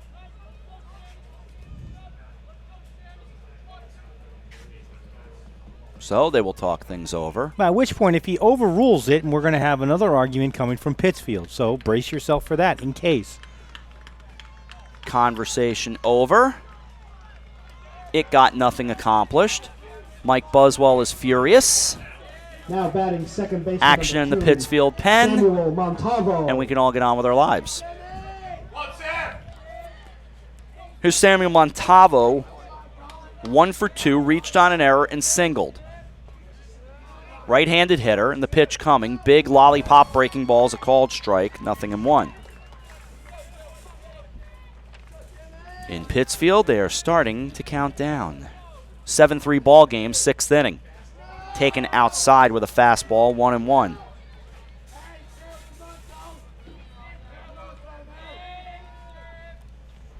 And the lefty brings it home. Slider dives across, 1-2.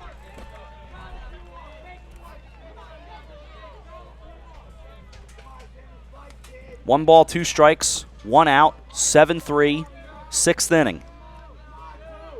No pitch, time called. Again, there is that train of thought. When time is called, that a pitcher should follow through and just throw the pitch anyway. In this case, he chose not to. He stopped his delivery. It's all based on where the pitcher is at the time. If the umpire makes that mistake, it makes that call. The 1-2 in the dirt, bounced away for a moment from Murphy. 2-2. Because a lot of times when the batter asks for time like that, the umpire, they're trying to get that reaction out of the umpire to go along with time, and a lot of times the umpire won't buy into it, and he'll just sit there and let the pitch come. 2-2. Swings and misses, and down on strikes he goes. Back to the top of the order. That, please come to the press box. To my knowledge, is strikeout number 1 for McNeese. Do you see any? Did I miss one? No, that is the first. Yeah.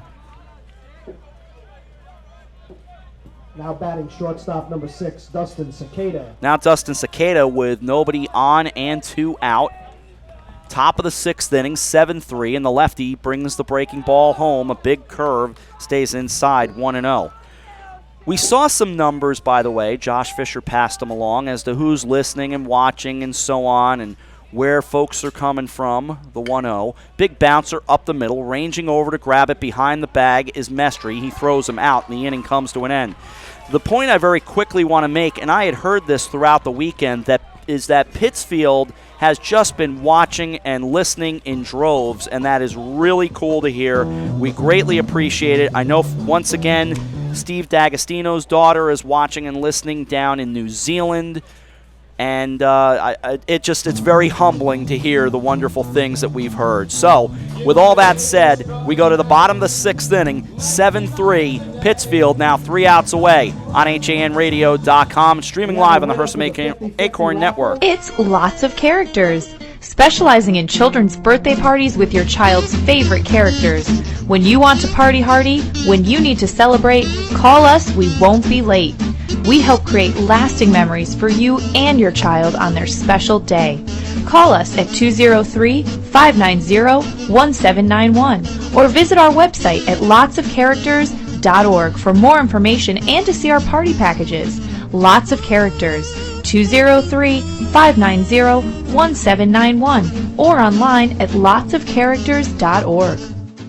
Kycote Rockefeller Estate is Westchester County's top cultural attraction and is now open for the season. Don't miss out.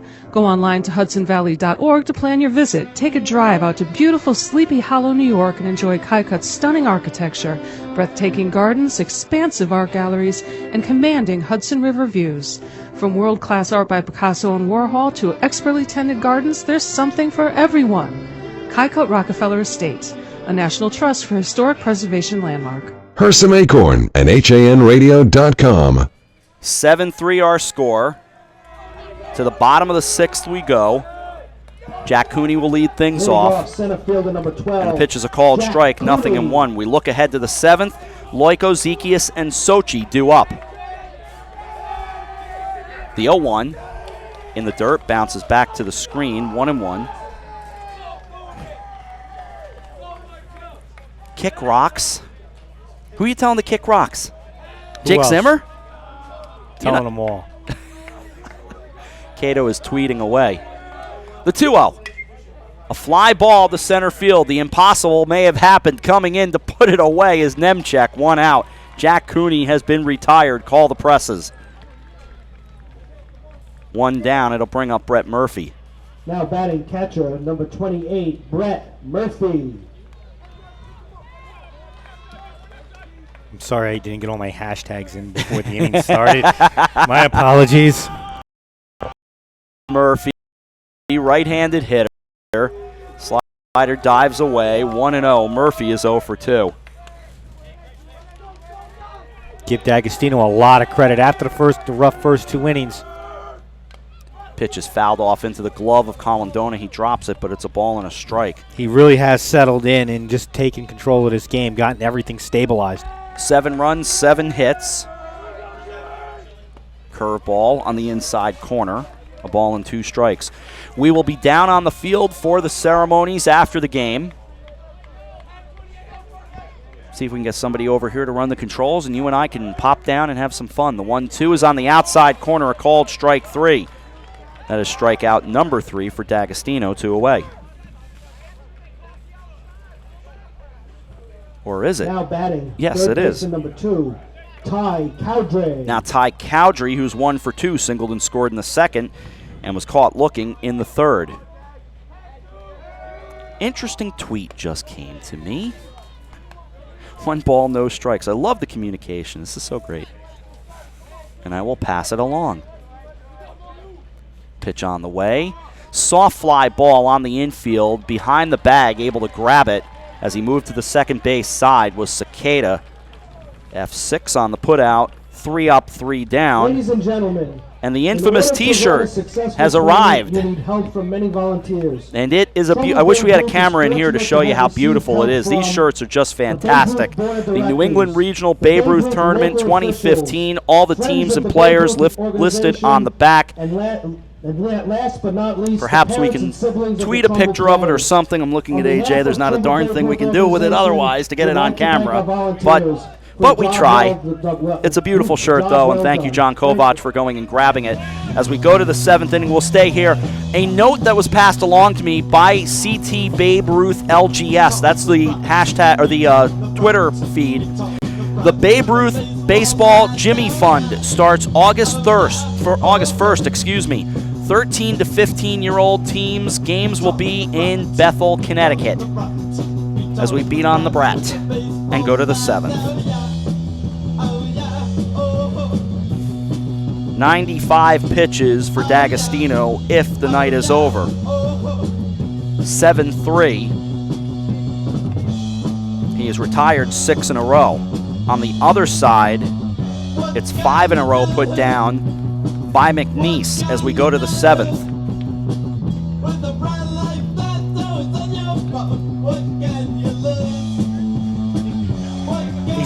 Guess he's not paying attention. No. These things happen, you know. It's all right. Our friend Ryan DiMaria, who Cato and I both know very well, decided to ring my phone as we head to the 7th inning. Cato's inner Biggie comes out. I've never seen you jam like that in the years I've known you. Loiko, Zekias, and Sochi. And that's what stands between Pittsfield and a trip to Lawrenceburg, Tennessee for the Babe Ruth World Series. They stand the chance of representing New England if they can get these final 3 outs. Loiko is 1 for 3. Right-handed hitter, fastball outside from McNeese, 1-0. John did take a picture of the shirt and just texted it to me. The 1-0. Fastball high, 2 balls and no strikes. Knowing Ryan, he was listening and just decided to have some fun with us because he left me a voicemail. 2 balls, no strikes, nobody on, top of the 7th. He's probably making fun of me. As the pitch dives in on the inside corner, 2-1. 2 balls, 1 strike, nobody on. Loiko needs to get on in a 4-run game. Bounced third base side of the mound, but foul. Tops it right off his foot. 2-2.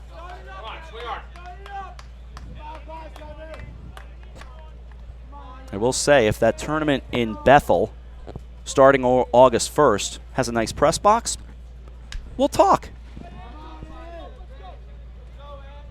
Doesn't mean I can say yes to the broadcast, but what it means is my basic fundamental belief has long been have headset will travel. See, I won't comment on it because I played in the Jimmy Fund tournament. I played at that field. They didn't have a press box. The 2-2 is a breaking ball that he waited on and served it foul off of third. But that was 25 years ago. So okay. Well, that is for after tonight. It's 2-2 with nobody on. Fastball pulled to third. Gobbled up there by Cowdrey. Sets and fires low, and it bounces away. E5, safe at first, Loiko. Still life for Trumbull in the 7th. Second error committed by Pittsfield, Massachusetts. I can honestly say, when I played in the Jimmy Fund, it was 1990 BJ. Now batting first baseman, number 23, before Jeter. Tyler Zekias. Wow. Here's Tyler Zekias. He's 0 for 3. Big spot for him here with 1 on. Fastball outside, 1-0.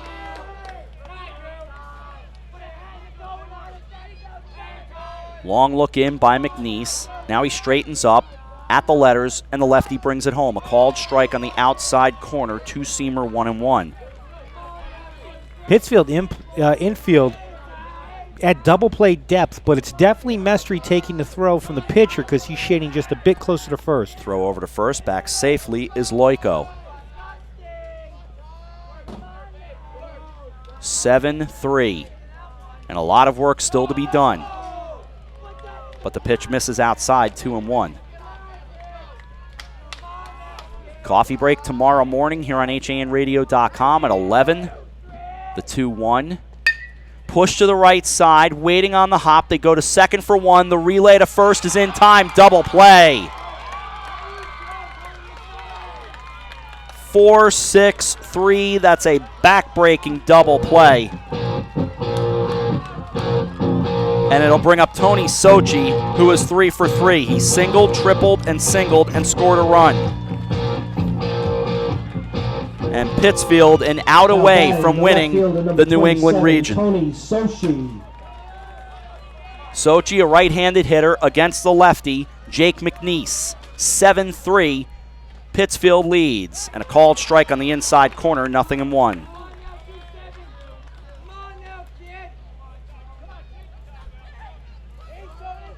Pittsfield trying to wrap it up. Now the 0-1. Swings, bouncer to third, bobbled there, gobbled, the throw is not in time. Still life. There was time for Cowdrey, but to my mind he's committed his second error of the inning. Cato agrees. There was, and unfortunately for Cowdrey, he did a great job fielding it. The ball took a funny hop off the turf, kicked him right off on his heel. It didn't go too far. It was able to roll out in front of him, but had a little too much force going off the glove. He wasn't able to get to it in time. Nolan Nemchek is 0 for 3. It rolled just far enough away to get so he couldn't get the throw on. And the fastball outside, 1-0. 1 ball, no strikes, 7-3 Pittsfield, and the pitch coming with 2 out. A high strike as it dove across the outside corner, 1-1. That was up near the letters, but he got the call. 1 ball, 1 strike with 2 out and a runner off first. On the inside corner, and they're a strike away.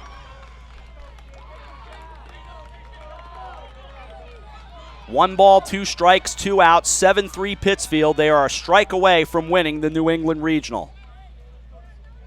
Now the set and the 1-2. Nemchek bounces it foul and spoils it third base side. It stays 1-2. Post-game show coming up. Pittsfield's bench, they're standing right at the opening, ready to storm the field.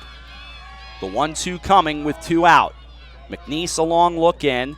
Runner off first, gets his lead. Now the set in the 1-2. It's high. Little bender, 2-2. 2 balls, 2 strikes, 2 out. Hearts beating fast. Now the set in the 2-2. Breaking ball, serve to the right side, and through. Past the dive, Nemchek with a point toward his first base dugout. A nod and some slapping as he got there. They stay alive. Runners at first and second. 2 out for Mike D'Agostino. Just a seeing-eyed single for Nolan Nemchek. Able to get good stick on it and just find a hole in the infield. D'Agostino has singled, scored, a sacrifice fly and an RBI, and he popped foul off right. And the pitch. Fastball low, 1-0. So now it's Sochi at second and Nemchek at first. 1 ball, no strikes with 2 out. Pitch on the way is a curveball high.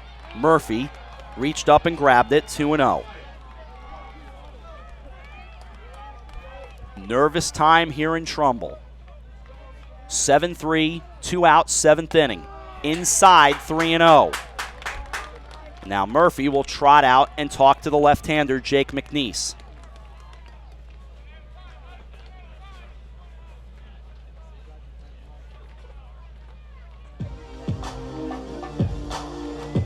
Everybody trying to catch their breath.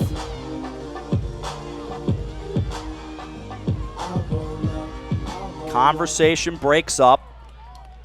Now the 3-0 coming. Gets what he likes, and McNeese brings it home. Low and inside, ball 4, they're loaded up, and guess what? Josh Colindona represents the tying run.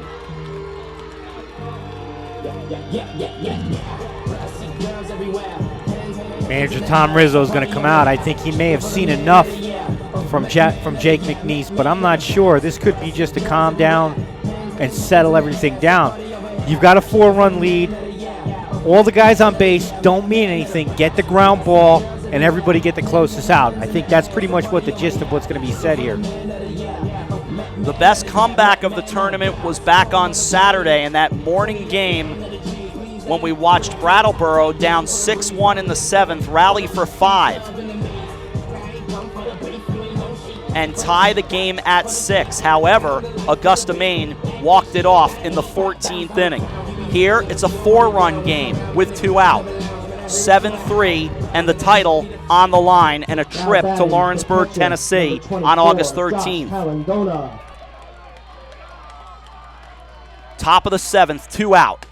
And it stays upstairs 1-0 to Colindona. A sacrifice, grounded to short, and flied to right. 5 straight balls thrown by McNeese. Nothing's been in the strike zone. The 1-0 with the bases loaded. A called strike. Now Colindona spins around and says it's time to hit. 1 ball, 1 strike. Full of confidence is Josh Colindona, the 1-1. He swings, a soft line drive. It's grabbed by Mestry. He steps on second and start the celebration in Pittsfield. Pittsfield, Massachusetts is heading in the 13-15-year-old division as they win the 2015 New England Regional by the final score of 7-3 in the championship game over Trumbull, Connecticut. Congratulations to Pittsfield, Mass.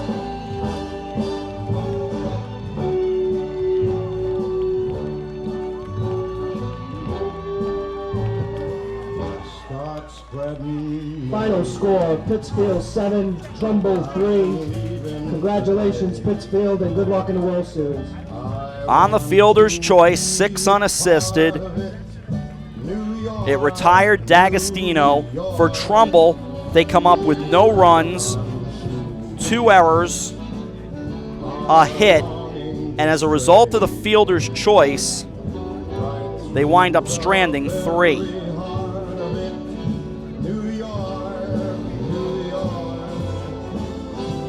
Some of the drama got lost, Cato, early on after the 5-run second inning. Absolutely, Rob, and it's everything stabilized. The whole game stabilized after that. Trumbull actually was able to answer back in that 3rd inning after after Pittsfield puts up the 5 spot, but then after that, it's been they've had guys on base, they've had opportunities, just couldn't make anything work. Cato and I are heading to the field. We're back for the postgame. Final score in the championship game. Pittsfield, Massachusetts advances to the Babe Ruth World Series. They win the New England Regional as they knock off Trumbull, Connecticut, 7-3. Post-game commentary coming up after this on HANradio.com, streaming live on the Hersom Acorn Network. The long winter is finally astern. Bait is invading the harbors, coves, and inlets. Stripers, fluke, and porgies are on the move. In the streams and lakes, trout, smallmouth, largemouth, and walleye have moved out of hibernation. At the dock shop, it's all systems go. And now in 2 locations, 51 Tokenique Road, Darien, and their newest location at 609 Riverside Avenue in Westport. Bait, tackle, apparel, and of course, all the marine and nautical accessories that they're known for are ready for you at the dock shop. Boater, beach bum, fisherman, or simply love the New England coast, this is a unique place to shop. The Dock Shop, 51 Tokenique Road, Darien, 609 Riverside Avenue, Westport. Visit us at dockshop.com. It's grilling season, and Walter Stewart's Market is your local destination for the finest grill-ready certified Angus beef strip steaks, skirt steaks, 100% grass-fed ribeyes, all-natural pork ribs, Arthur Ave-style kebabs, fresh-cut veggies, delicious grab-and-go salads, chilled rosé wine, and ice-cold craft brews right next door. Walter Stewart's, your fresh local market, 229 Elm Street, New Canaan, and shop groceries and wine. Your door at stewartmarket.com. Hersom Acorn and HANradio.com.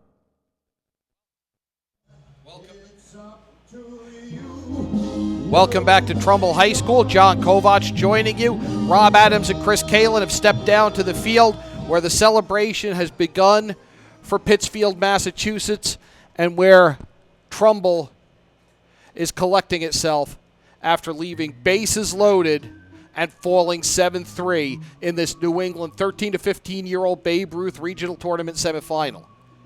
Pittsfield now bound for Lawrenceburg, Tennessee for the 13 to 15-year-old Babe Ruth World Series. Let's go to Rob Adams down on the field. Rob, they gave you a really... Can you hear me down there? I'm going to take that for a no. Yeah, you can.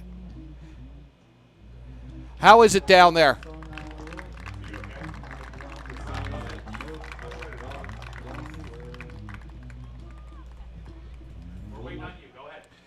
Sean, go tell them I can't.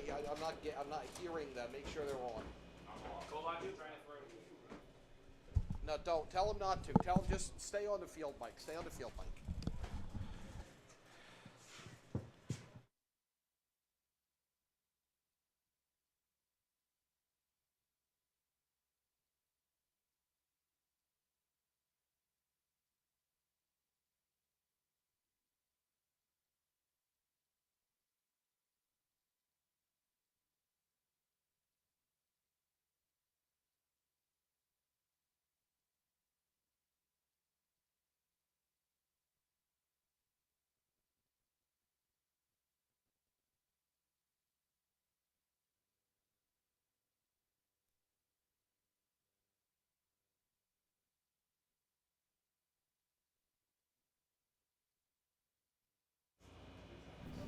All right, John, thank you very much. As we're down here on the field, Frank Rowe is going through ceremony right now.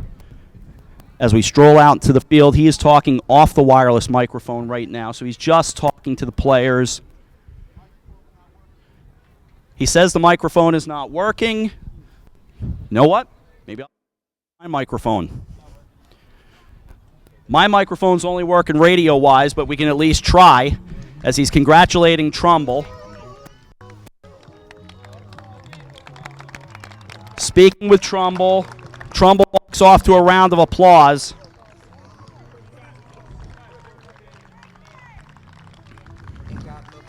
As things continue out here, so Trumbull goes off to a round of applause.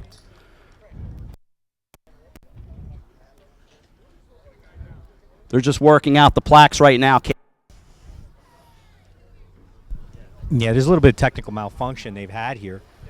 Yeah, the wireless microphone, and as we know from wireless microphones, you really got to turn and face the receiver as best as you can.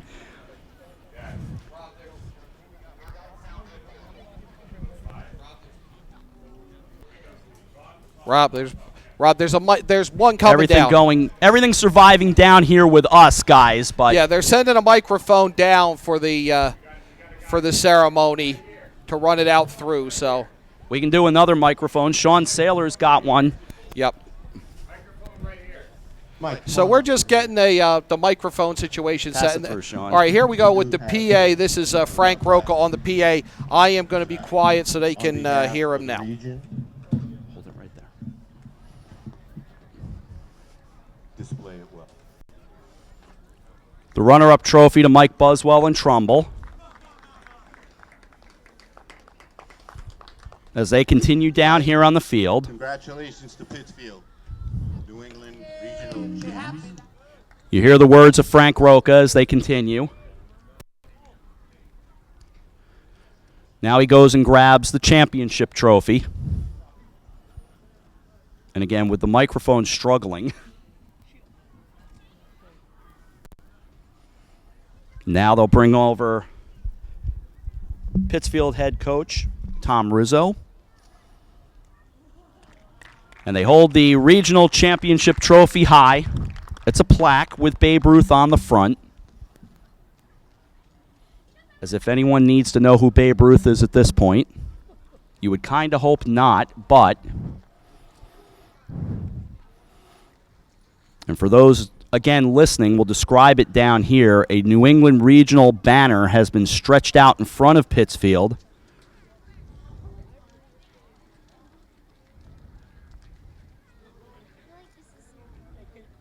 And again, we continue down here on the field, just watching things going on. As they try to get the photographs going, and they say, all right, come on out, let's take some pictures. I actually forgot to bring my phone down so I could take a few pictures, but no point in tossing it down to me.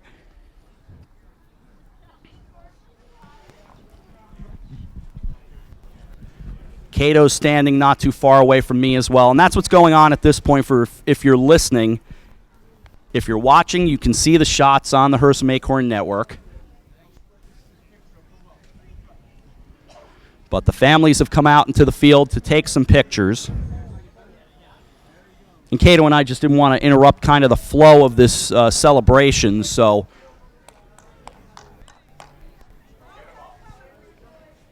give everyone that opportunity. Cato, I mean, they need to celebrate. Let them celebrate, and then we'll do interviews. No, absolutely. The family all wants to. Everybody wants to jump in. They want to get their pictures in. We've got more parents starting to pile into the field now. So it's going to be really interesting for the next few minutes to try to actually get somebody out of this. What's this, the silent movie? Let's pop it up, baby. If you could hear that. Now they break things up, and we can start doing some stuff over here. Now, let's take a few more pictures in the meantime. Cato, you're closer, so when you're ready to jump in, you jump in. All right, I'm going to see if I can grab somebody, Rob.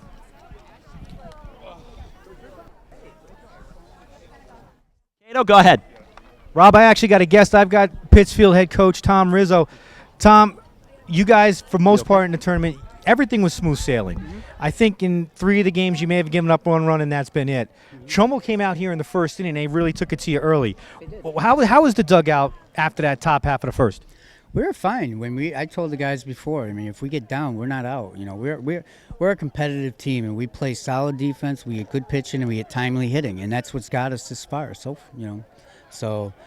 I'm proud of these guys. These guys have worked hard to get here, and nothing comes easy. Trust me. It may look easy from up there, but it's not easy. These guys play their butts off, and I'm proud of them. The one thing we can talk about your hitters all throughout the tournament is they don't get cheated. No. They work hard, they work counts, and they really wait until they get something good to handle. Has that been your mantra pretty much this whole trip? Since the first day we stepped foot in the batting cages, I stressed to the kids, and we continue to stress the short, quick swings, and that's what they adopted, and to have an approach at the plate. And they've listened, and they've obviously got the results. So that's something we really concentrate on. It's getting your pitch. You know, I tell the guys all the time, you're going to get at least 1 or 2 pitches that you can hit in each at bat. So just be ready for him. Tell me about your pitching. The last 2 games, you get Mestry with the complete game, dominant performance yesterday, and then you get Jake McNeese today, who struggled a little bit, but for the most part, he really stabilized himself. Jake showed me a lot tonight because he didn't have a second pitch. He was basically one-dimensional, and that's why they were hitting him hard. And then he found his curveball, and he was able to throw it for a strike somewhat, so we started to show a changeup too. So that's his success, was being able to what am I trying to say? Just readjusting, making a few adjustments. And he's a gamer. He goes out and he gives it 110% every time he goes out. So Back to work for you guys. I know it's going to be, but how great is this trip to Tennessee for your league? Hey, I think it's great. I mean, it's great for the region. We're going to go and represent New England and hopefully come away with some victories. Coach, congratulations. Good luck in Tennessee. Appreciate it. Thank you very much. That's Pittsfield manager Tom Rizzo trying to find Rob. Rob's got a Cato, guess. Rob, thank you very much. We've got Jake McNeese here as we'll look over toward Joe, and congratulations. Thank you. Great job pitching tonight. What was working out there? Honestly, nothing was really working. I stuck with my fastball, and I really trust my fielders, so I basically just hit my corners, and I relied on my fielders to make the plays. That's what's striking me, is that your defense really helped you out. A couple of great double plays turned. Yeah, well, I always kind of rely on my defense. I'm not really a strikeout pitcher, so knowing that I have them behind me is just really relieving. And what's this mean to you guys? Oh, it's amazing. Last year we had to forfeit the Trumbull, so it feels great to beat them on their own field. And that's a big piece of the story. We didn't talk about that during the broadcast, but you remember it obviously very well. So I'm sure this, a trip to Tennessee, you're beaming from ear to ear. Yeah. Well, I don't really know what to say back to that. Yeah. I'm kind of lost for words right now. I'm sorry, but. Well, I know you're surrounded by family and friends. Enjoy the moment. Congratulations. Have a great time in Tennessee. Okay, thank you. All right, Jake McNeese, congratulations. We're going to grab another guest in just a moment, so bear with me. But, it's a tough atmosphere because you've got family and friends all down here. Everybody wants a picture. I want to grab interviews, but I don't want to interrupt these guys, so it's kind of a fun moment for all of them. So I'm going to try to keep lingering for a moment. I don't see Cato at the moment as well. So if I can hunt him down, if he's got a guest, he'll show me. So you're kind of living dangerously down here, but bear with me. Oh, Cato's to my right. Here he is.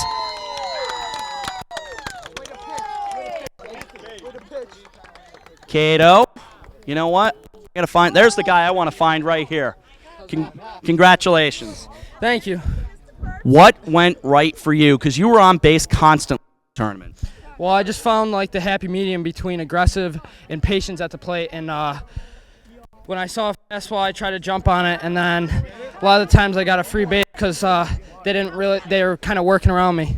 And it's the best feeling in the world to get this win. You kind of answered my next question of what it means to you guys. So now what do you look forward to as you get down to Tennessee? We're not done yet. I mean, we're a great team, and I think we can go really far in the World Series. And your pitching did you guys proud. I mean, these 3 runs, that's the most you gave up all tournament. I know, and they weren't even earned. I mean, we had a couple errors here and there, and Isaiah and Jake and the rest of the pitchers did really well today in the rest of the tournament. Did you ever get nervous, bases loaded, 7th inning? No, I never got nervous. We've been playing together for 3 years now, and I've known Jake my whole life. I knew he was going to get it done. As they just said on the PA system a moment ago, make New England proud. You guys are going to make New England proud. Congratulations, Jack. All right, we continue down here on the field. Cato, let's go over to you. Thanks, Rob. I've got right fielder for Pittsfield, Anthony Whiteley. Anthony, despite hitting 10th, you had a great tournament. You were outstanding. Just tell us about your tournament. Just had to try to do my job, just not let my team down, stay confident, throw the hands, and just get work done. It was a business trip. Well, absolutely. Now you get to go on vacation in Tennessee. But yesterday, honestly, you were in a tight game. You're in a tight game with Augusta. You come up in the 5th inning. You've got bases loaded. That at bat, you empty the bases with the triple. Tell me about that. Fastball, and I didn't want to let my team down. My team and just stay confident and keep us rolling. How was your approach? Trumbull comes in. They put the run up on you in the 1st inning, which I think was a surprise for you guys because I don't think he did it the whole tournament. What was the attitude on the field that you could see? I mean, we stick together well. We the situation before, we just stayed strong, stayed humble, and we knew hits would come, our defense would come. We got outstanding defense. Jake McNeese did a hell of a job, and Brett Murphy did a great job behind the plate, keeping the ball in front of him. We just did our job, and we got the win. Congratulations. Enjoy the trip to Tennessee, and don't let him make fun of you about hitting 10th. Thank you, sir. That's Anthony Whiteley. Rob, trying to find Rob. I think he has somebody. Rob is definitely working on someone. John, and honestly to say it, I think Rob's got somebody. I'm losing Rob with heads. There he is. Rob's got it. Rob, I'll throw it to you. It's hard to see over here, Cato, surrounded by people. In fact, not the great guess that he got away from me, so we'll let them keep posing for pictures, and that's what it's all about out here. I know we're trying to get near to be able to have the camera see us and everything, but this is really what it's all about. These families all posing and enjoying and letting these players have this moment. And it really is not only about those guys in the booth over this weekend, but these families, these players. I mean, it's been a wonderful tournament from top to bottom, and I think everybody in Trumbull very excited and very proud of how this weekend went down here. And these families especially, I mean, Cato joining me now, and there's always that saying when you graduate from high school, there's always that one person will say, turn to your parents and applaud. These kids could turn to their parents and applaud as well, as much as we're applauding them for a great tournament. Absolutely. You could pretty much say the parents here were an 11th man in the tournament. They were here, they were loud, they cheered. It was actually great. It actually made our broadcast a lot better because you had that noise coming through in the crowd, Mike. No, it absolutely. And, you feel for, because somebody has to walk out a runner-up. One team has to win. You feel for Trumbull, but these guys are they're enjoying every last minute. Absolutely, and for them, I mean, they showed their true grit after that second inning, where after that top half of the second inning, where Trumbull came back and tied the game, and they just came out, just stormed the field with the sticks, put the 5 runs up on the board, and put the game right out of reach. So you got to give these guys a lot of credit. They ended it early and just cruised the rest of the way. I want to see if we can grab one more interview, Cato, before we send it back to the booth. John Kovach keeping things under control up there. We've pretty much all but made our way out to the pitcher's mound at this point, and they are enjoying every minute of it, and absolutely they should. As we continue out here, I found the guy with the plaque in his hand. Of course, he's got to pose for it first and pose with it. So I'm going to make sure I stay out of the picture. Another picture. Sorry, guys. This is the way it goes down here. That's going to happen, Rob. That's all right. We're staying with Rob and Cato on the field. Again, Pittsfield, Massachusetts, the New England Regional Babe Ruth champions, 7-3 victory over Obviously, they're having a little too much fun down here. Not in a bad way.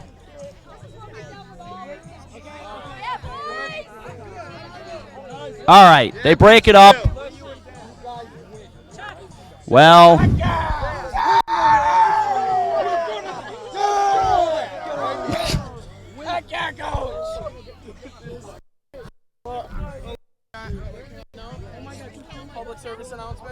all right, John, I'll throw it back up to you. All right, thanks, Rob. Rob Adams and Chris Kalin on the field there. Celebration as Pittsfield, Massachusetts has won the New England Regional 13-15 Babe Ruth Championship, beating Trumbull 7-3. We're going to step out for a minute, let Cato and Rob come back up to the booth, and then wrap things up here from Trumbull on the HAN network. The long winter is finally astern. Bait is invading the harbors, coves, and inlets. Stripers, fluke, and porgies are on the move.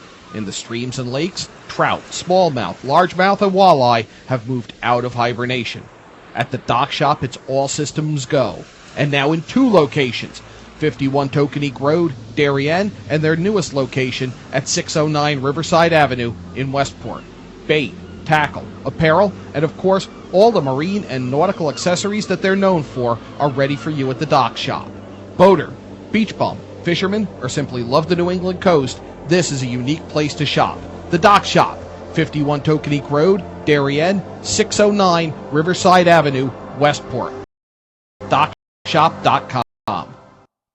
It's grilling season, and Walter Stewart's Market is your local destination for the finest grill-ready certified Angus beef strip steaks, skirt steaks, 100% grass-fed ribeyes, all-natural pork ribs, Arthur Ave-style kebabs, fresh-cut veggies, delicious grab-and-go salads, chilled rosé wine, and ice-cold craft brews right next door. Walter Stewart's, your fresh local market. 229 Elm Street, New Canaan, and shop online for groceries and wine delivered to your door at stewartsmarket.com. Hersom Acorn and HANradio.com. Kycote Rockefeller Estate is Westchester County's top cultural attraction and is now open for the season. Don't miss out. Go online to hudsonvalley.org to plan your visit. Take a drive out to beautiful Sleepy Hollow, New York, and enjoy Kycote's stunning architecture, breathtaking gardens, expansive art galleries, and commanding Hudson River views. From world-class art by Picasso and Warhol to expertly tended gardens, there's something for everyone. Kycote Rockefeller Estate, a national trust for historic preservation landmark. Hersom Acorn and HANradio.com. We bring it back up to the booth. Let the families keep celebrating down on the field. And with Chris Kalen, I'm Rob Adams. This one over, 7-3 to final score. And Pittsfield, Massachusetts on their way to the World Series in Tennessee beginning on August 13th. Great job. Yeah, all around. I mean, Pittsfield, what more can you say? It was just a dominant performance right through the tournament. I mean, I think they were really challenged by Trumbull in those first couple of innings. I think so. But they really got control of the situation. I guess you can use, if you want to start using cliches, they grabbed the bull by the horns. Yeah, they did. And they took control of Trumbull despite all the threats that Trumbull had made through the game. But honestly, if you look at it, other than this inning, they pretty much, maybe a runner or two got on base, but they handled it. They dealt with it. They had first and second in the fourth inning with one out. You get the fly, you get the pop out to the second baseman for the infield fly, and then you get the fly out to center. Then you come back. Sochi leads off the fifth with the single, and then Nolan Nemchek beats out the fielders, gets on with the fielder's choice. He gets left behind. Then it's 1, 2, 3 in the sixth. Then they come right out. They come right back in the second, and Pittsfield almost shoots himself in the foot with a couple of errors. But with a couple of errors, they walk the bases loaded. But they do turn the double play. With runners on first and they do turn the double play, and then it all starts all over again. The E5, and then in the base they work the bases loaded, and then you get the sixth. You get the fielder's choice, the 6 unassisted, to end the game, which unfortunately leaves Josh Calandona stranded at first. It's funny, Jake McNeese said to me on the field, I asked him what was working. He said nothing. Nothing was working. And Trumbull actually, to my count, hit Pittsfield 8-7 in the end. I'm doing a count on it now, and I think you're right. So it's kind of interesting when you take that into account that his numbers are not going to be outstanding, but his defense was behind him. And Pittsfield actually very uncharacteristically made 3 errors as well. They did. They also made 3 errors last night as well. But they still were able to overcome it, and you give Pittsfield a lot of credit to, their resiliency, their ability to pick themselves up after making a mistake. They figure it out, and they just move on. Well, that they do indeed. I'm just trying to...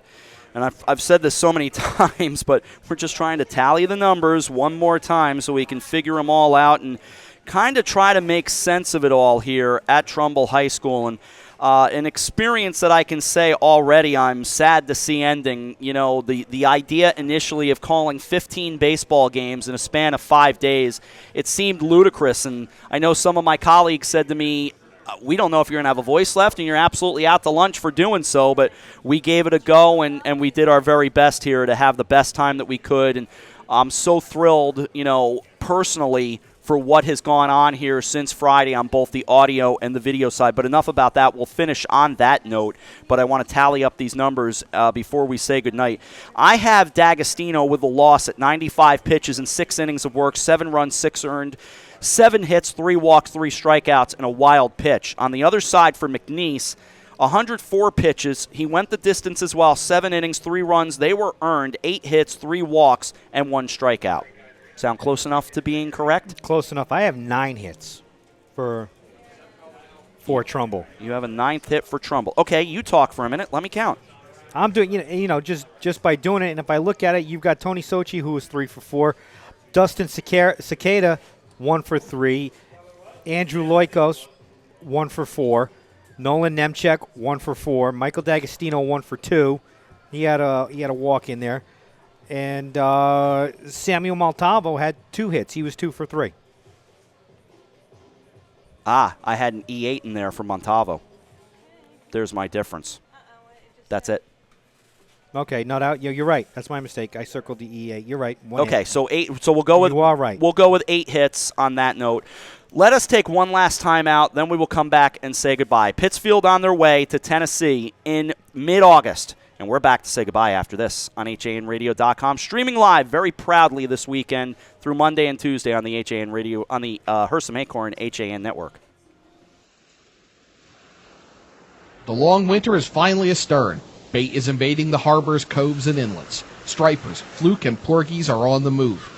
In the streams and lakes, trout, smallmouth, largemouth, and walleye have moved out of hibernation. At the dock shop, it's all systems go. And now in 2 locations, 51 Tokenique Road, Darien, and their newest location at 609 Riverside Avenue in Westport. Bait, tackle, apparel, and of course, all the marine and nautical accessories that they're known for are ready for you at the dock shop. Boater, beach bum, fisherman, or simply love the New England coast, this is a unique place to shop. The Dock Shop, 51 Tokenique Road, Darien, 609 Riverside Avenue, Westport. Visit us at dockshop.com. It's grilling season, and Walter Stewart's Market is your local destination for the finest grill-ready certified Angus beef strip steaks, skirt steaks, 100% grass-fed ribeyes, all-natural pork ribs, Arthur Ave-style kebabs, fresh-cut veggies, delicious grab-and-go salads, chilled rosé wine, and ice-cold craft brews right next door. Walter Stewart's, your fresh local market. 229 Elm Street, New Canaan, and shop online for groceries and wine delivered to your door at stewartsmarket.com. Hersom Acorn and HANradio.com. Well, we said it as best as we can down on the field. There has to be a runner-up and there has to be a winner. And the cliche, kind of lame thing to say is that there are no losers walking out of here. But there are certainly a whole lot of winners in this tournament. And I know that's lame. I'll go with it anyway because Trumbull, first of all, wins for a great tournament. I mean, just a great tournament put on here with terrific people. The nicest people up here in the booth that had to listen to myself and Jake Zimmer and Dan Gardella and Chris Kalin and John Kovach and Bill Bloxam and Mike Suppy for 5 days. And they they're all saying and hopefully we've brought in new listeners as a result, but 5 days worth, Cato. A lot of fun. It was a lot of fun. I mean, I know I didn't get a chance to join you for the whole time. Unfortunately, it just didn't work out for me. I would have loved to have been here for all of it, but, you guys did do a great job for the first few days. It was give and go, and then Rob had to complain to the baseball gods about a no-hitter through 6 innings and not a complete game no-hitter. So the baseball gods said, all right, fine, Mr. Adams. Is that how you want to approach it? Then he slaps you with a 14-inning game. He certainly did. The baseball gods, whoever they may be. I think it's the guy on the cover of the program, the greatest baseball player of them all, George Herman Babe Ruth. He's, to me, he's a god for sure. But, it took a lot of effort all weekend from a lot of people. I will name those who were involved here in Trumbull today. I will forget somebody from over the weekend, and I've tried to give you all the names from the guys who were here on Friday and Saturday and Sunday. Again, I will forget somebody.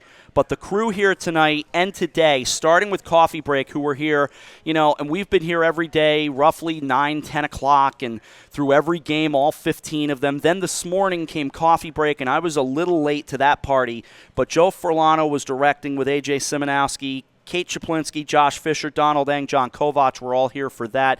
Along with Andrew Frattaroli, I want to give him a shout-out as well because I felt bad. He went to our Shelton studio not realizing where we were, and I had to catch him up on that one, so that was my mistake. But in any event, good job by all of them here earlier today. And then the people tonight, just all a great job. I saw some of the shots that were being pulled up. A.J. Simonowski directed.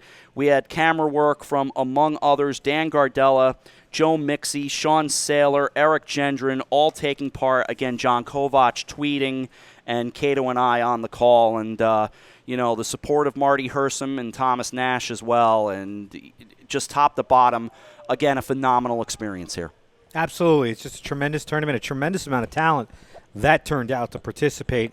It really makes it that much easier when you have that much talent just playing on the field. And it really is a privilege to call it. And with all that said, just about time to say goodnight. We will be back with you tomorrow morning on HANradio.com for Coffee Break at 11 o'clock. After that, we'll see about a Nutmeg Sports. We'll confirm it for you tomorrow. Check Twitter and obviously watch and listen to Coffee Break. We'll see how my voice is doing tomorrow or if someone else dives in for me. I know John's taking tomorrow off. I'll take some time later in the week and kind of get it all back together. But we run through the scores one more time, and then we say goodbye. Starting back on Friday, New Milford over Nashua 10-0, Pittsfield 9, Augusta, Maine 0, Cranston knocked off Brattleboro, Vermont 3-0, and then Trumbull in the nightcap over Plymouth 10-7. On Saturday, 14 innings with Nate Bonzant's game-winning RBI single. Augusta beat Brattleboro 7-6, Pittsfield over Cranston 7-1, Nashua 6, Plymouth 5, and then Trumbull over New Milford 6-0. To Sunday, Augusta knocked off Cranston, a crazy play at third in that last seventh inning. Augusta knocks Cranston out of the tournament 2-1. Then Pittsfield all over Brattleboro. Brattleboro just depleted in the pitching ranks. 11-0 was the final score there. New Milford over Plymouth 8-1. And then a winner moves to the semis game. Trumbull 5, Nashua 0. To yesterday in the semis, Trumbull shuts out Augusta 6-0. Pittsfield 6, New Milford 1, and then tonight in the championship, Pittsfield 7, Trumbull 3. We made many friends, we made many new listeners, and we had an experience that I don't ever want to forget. That'll do it from Trumbull High School for the final time for the 2015 Babe Ruth 13 to 15-year-old New England Regional Baseball Tournament. Pittsfield, Massachusetts. They are the champions of this region. They knock off Trumbull, Connecticut 7-3. 3 runs, 8 hits, 1 error, and 10 stranded for Trumbull. 7 runs, 7 hits, 3 errors, 2 stranded for Pittsfield, Massachusetts. Jake McNeese the win, Mike D'Agostino the loss in a game that took 1 hour and 41 minutes. Coffee Break, get your day started tomorrow morning at 11 o'clock. Kate Czaplinski and Josh Fisher, Donald Eng as well, and we'll see you then. For our executive producers, Marty Hersom and Tom Nash, Director A.J. Simonowski, Dan Gardella, Joe Mixey, Sean Saylor, John Kovach, Eric Gendron, Chris Kalin. I'm Rob Adams. It has been a ridiculous honor. Pittsfield, Massachusetts, going to Tennessee from Trumbull High. Good night, everyone. The preceding has been a presentation of Hersom Acorn Radio. Hersom Acorn, the leader for local news and sports in Fairfield County. Hersom Acorn and HANradio.com. The leader in local news, sports, arts, and entertainment in southwestern Connecticut. Want to get in touch with HAN Radio? You can find us on Twitter at Hersom Radio, on Facebook at Hersom Acorn Radio, or email us at radio@hersomacorn.com.